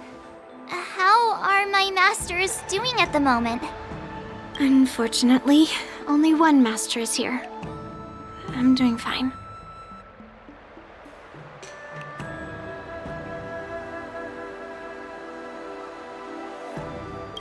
Hey, watch your words! Don't you jinx my master! His injuries weren't that severe. But, well, he'll still need some more time to rest. Considering the intense battle with Hule, and then with General Fei Xiao, the rigorous sparring session with her. His small body couldn't take it anymore. Master Yun Li, didn't you also engage in combat? The little babies from the Loufu just don't have the resilience that us kids from the Juming have. I heard from Modza about the tough battle against the wolf troopers. You fought alongside Modza. Did you get hurt?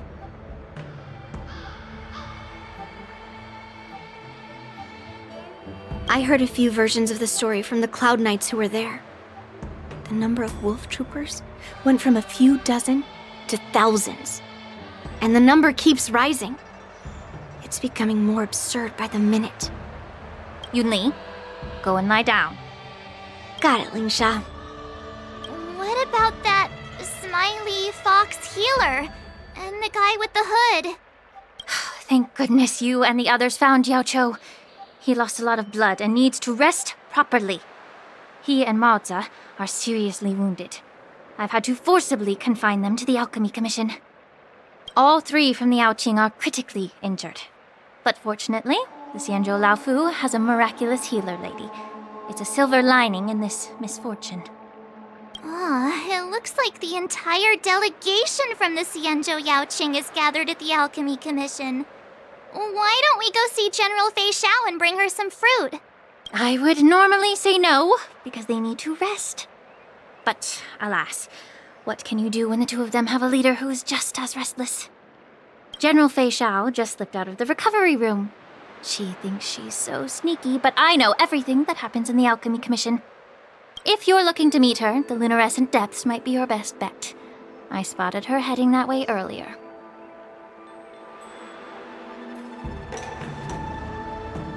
The sound of those footsteps. They must belong to General Fei Xiao. Out and about, despite the doctor's orders. What a coincidence. Someone else who refuses to listen to the doctor's orders. Well, being a doctor myself, I don't think my knowledge of my own body is inferior to the Dragon Lady's. The healer does not heal himself. Don't try to act tough in front of me. I'm sorry, Zhao Cho. I didn't expect you to use poison that way. What a miscalculation.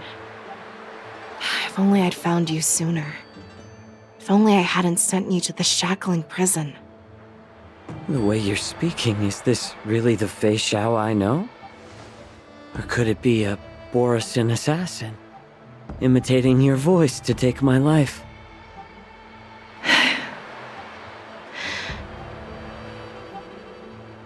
Zhao Cho, your eyes. You can't see anymore, can you? I can still clearly hear the sound of the waves. That's enough for me. Don't blame yourself.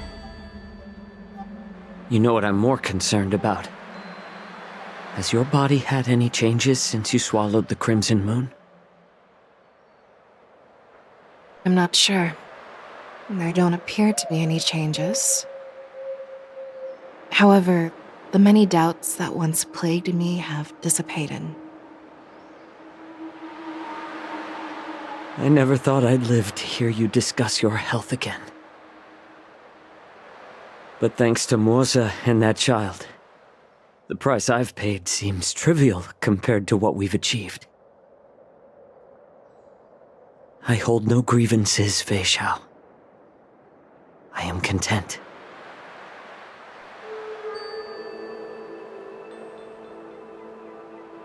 I don't know how to offer words of comfort, nor do I know much about curing others' ailments. I am just a warrior, so my pledge to you is simple. An eye for an eye. So you were here too. In this vast universe, there's bound to be someone who can heal your eyes. I'll find them. But until then... The threat behind all this chaos needs to be dealt with. You must already have some ideas. Let them out. The resurgence of the Sanctus Medicus and the gathering of the Borison are merely distractions orchestrated by an unseen force, meant to divide the Alliance's attention. Unfortunately, they picked the wrong fight this time. Once we return to the Yaoqing, I'll personally lead the Verdant Knights into battle. I vow to take down a Lord Ravager and teach the Ruined Legion the true meaning of the hunt.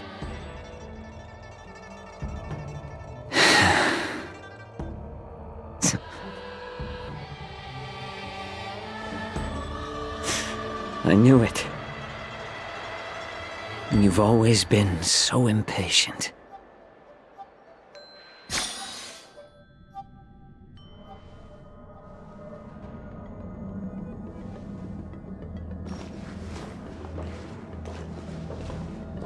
I apologize for my tardiness once again. The Alchemy Commission detained me for some time for a health examination. They released me only after ensuring I was in good condition.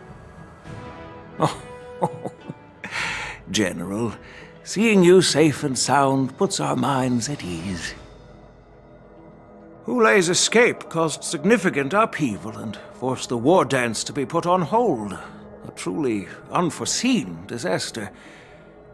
Fortunately, the younger generation showed their valor. They bravely tackled the crisis, putting an end to the disaster and providing a glimmer of hope in a dire situation. Before Master Diviner Fu Xuan's departure for the Yutre, I consulted with her about the war dance. She left a note stating, "The hexagram oscillates between thunder and heaven, a sign of great power, assuring us that we would successfully navigate any challenges." She advised me to trust the younger generation's abilities and let them lead. Her predictions, it appears, have come true. It's just... the Xianzhou Luofu's long-standing duty of keeping Hulei imprisoned ended with his death on the Sky Splitter. This event is likely to bring much criticism from the Alliance's upper ranks. However, Hulei's demise might actually be a blessing in disguise. Broadcasting this news could derail the Borison's resurgence and quash the ambitions of those who wish to take advantage of his return. Hand over Hulei's remains to the Xianzhou Yaoqing, and I'll handle the explanations to the Alliance. But what about the war dance? While the Wolf Hunt mission was a success, the events on the Sky Splitter remain a secret. However, the news of the Borison's attacks on the streets will spread like wildfire. The war dance was interrupted, so it must be reconvened. As for the people who witnessed the attacks, beyond placating them, we also need to show them the Xianzhou Cloud Knight's fearless dedication. On the war dance's opening day, rogue Borison attempted to stir up panic, but was swiftly neutralized by the Merlin's Claw and the Cloud Knights. A genuine tale of heroism that will captivate and calm the public. As Elder Huayan suggests, the Luofu will do its best to heal the wounded and compensate those who were affected. We aim to reopen the war dance in the coming weeks. This settles the immediate concerns on the Loufu, but my thoughts linger on the orchestrator behind these events. From the onset of the Ambrosial Arbor crisis, the Xianzhou Loufu has experienced numerous disturbances, directly linked to the Lord Ravager Fantelia. Her attempt to infiltrate the Xianzhou with the Borsen and sway the Loufu preceptors to join the Sanctus Medicus's insurrection was unsuccessful. But I have a feeling that she is indifferent to the success of her plans. Rather than outright victory, Fantelia's motives seem to lie in breeding discord and chaos among allies. Should the Alliance fail to mend these rifts, it risks disintegrating into a pile of sand. The goal of the Xianzhou Alliance has not changed for thousands of years.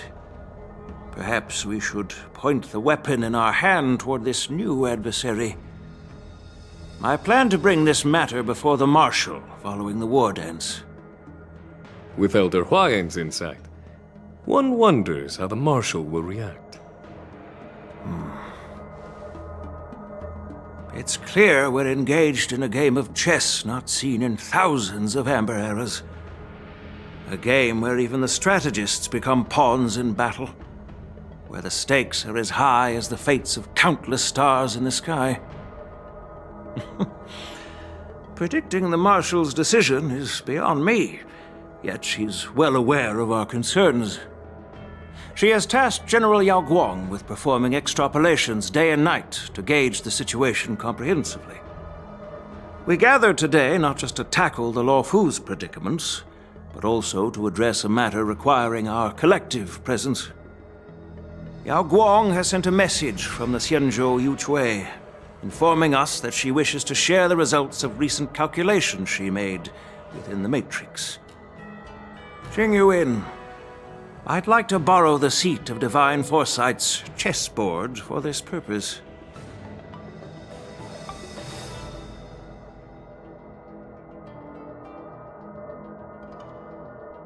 Hello, everyone. It's been a long time. Over 3 decades have passed since we last convened. And I've dearly missed each of you generals during this time.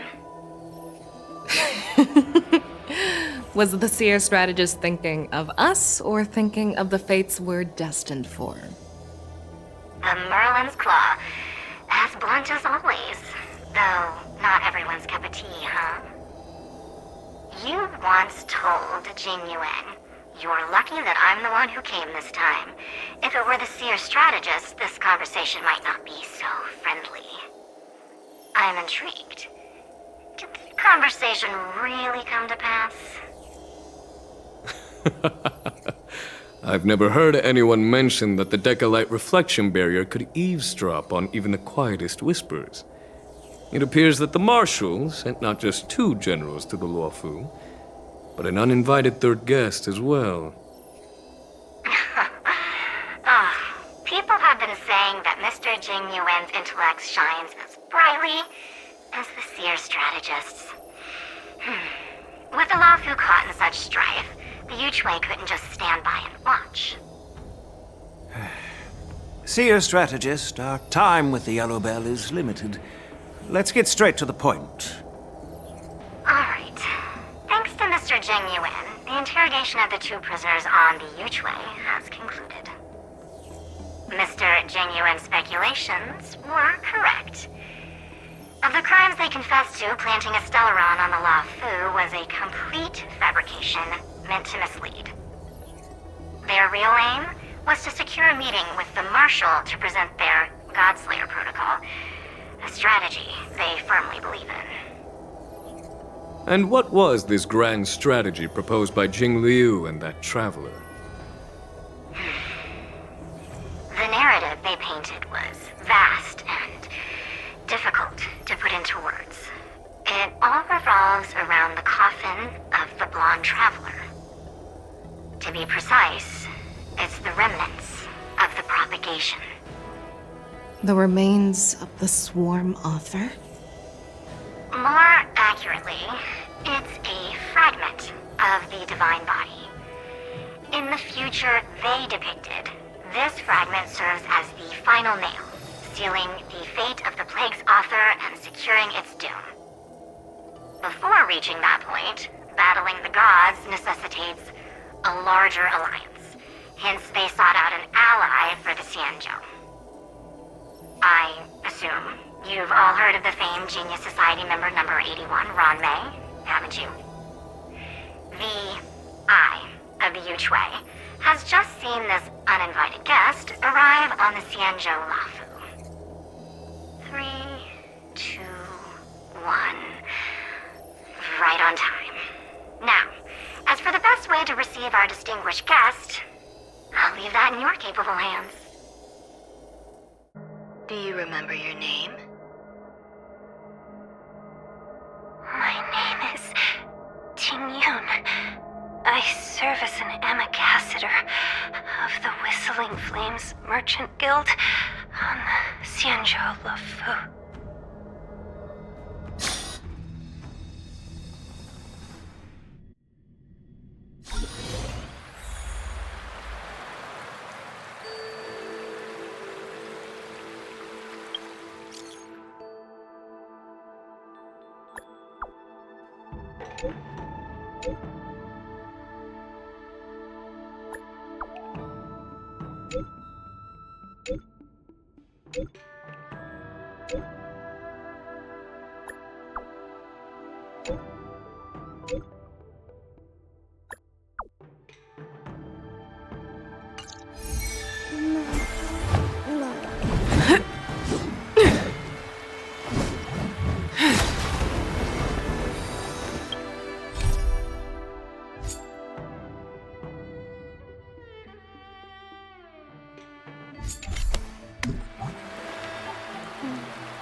Noise.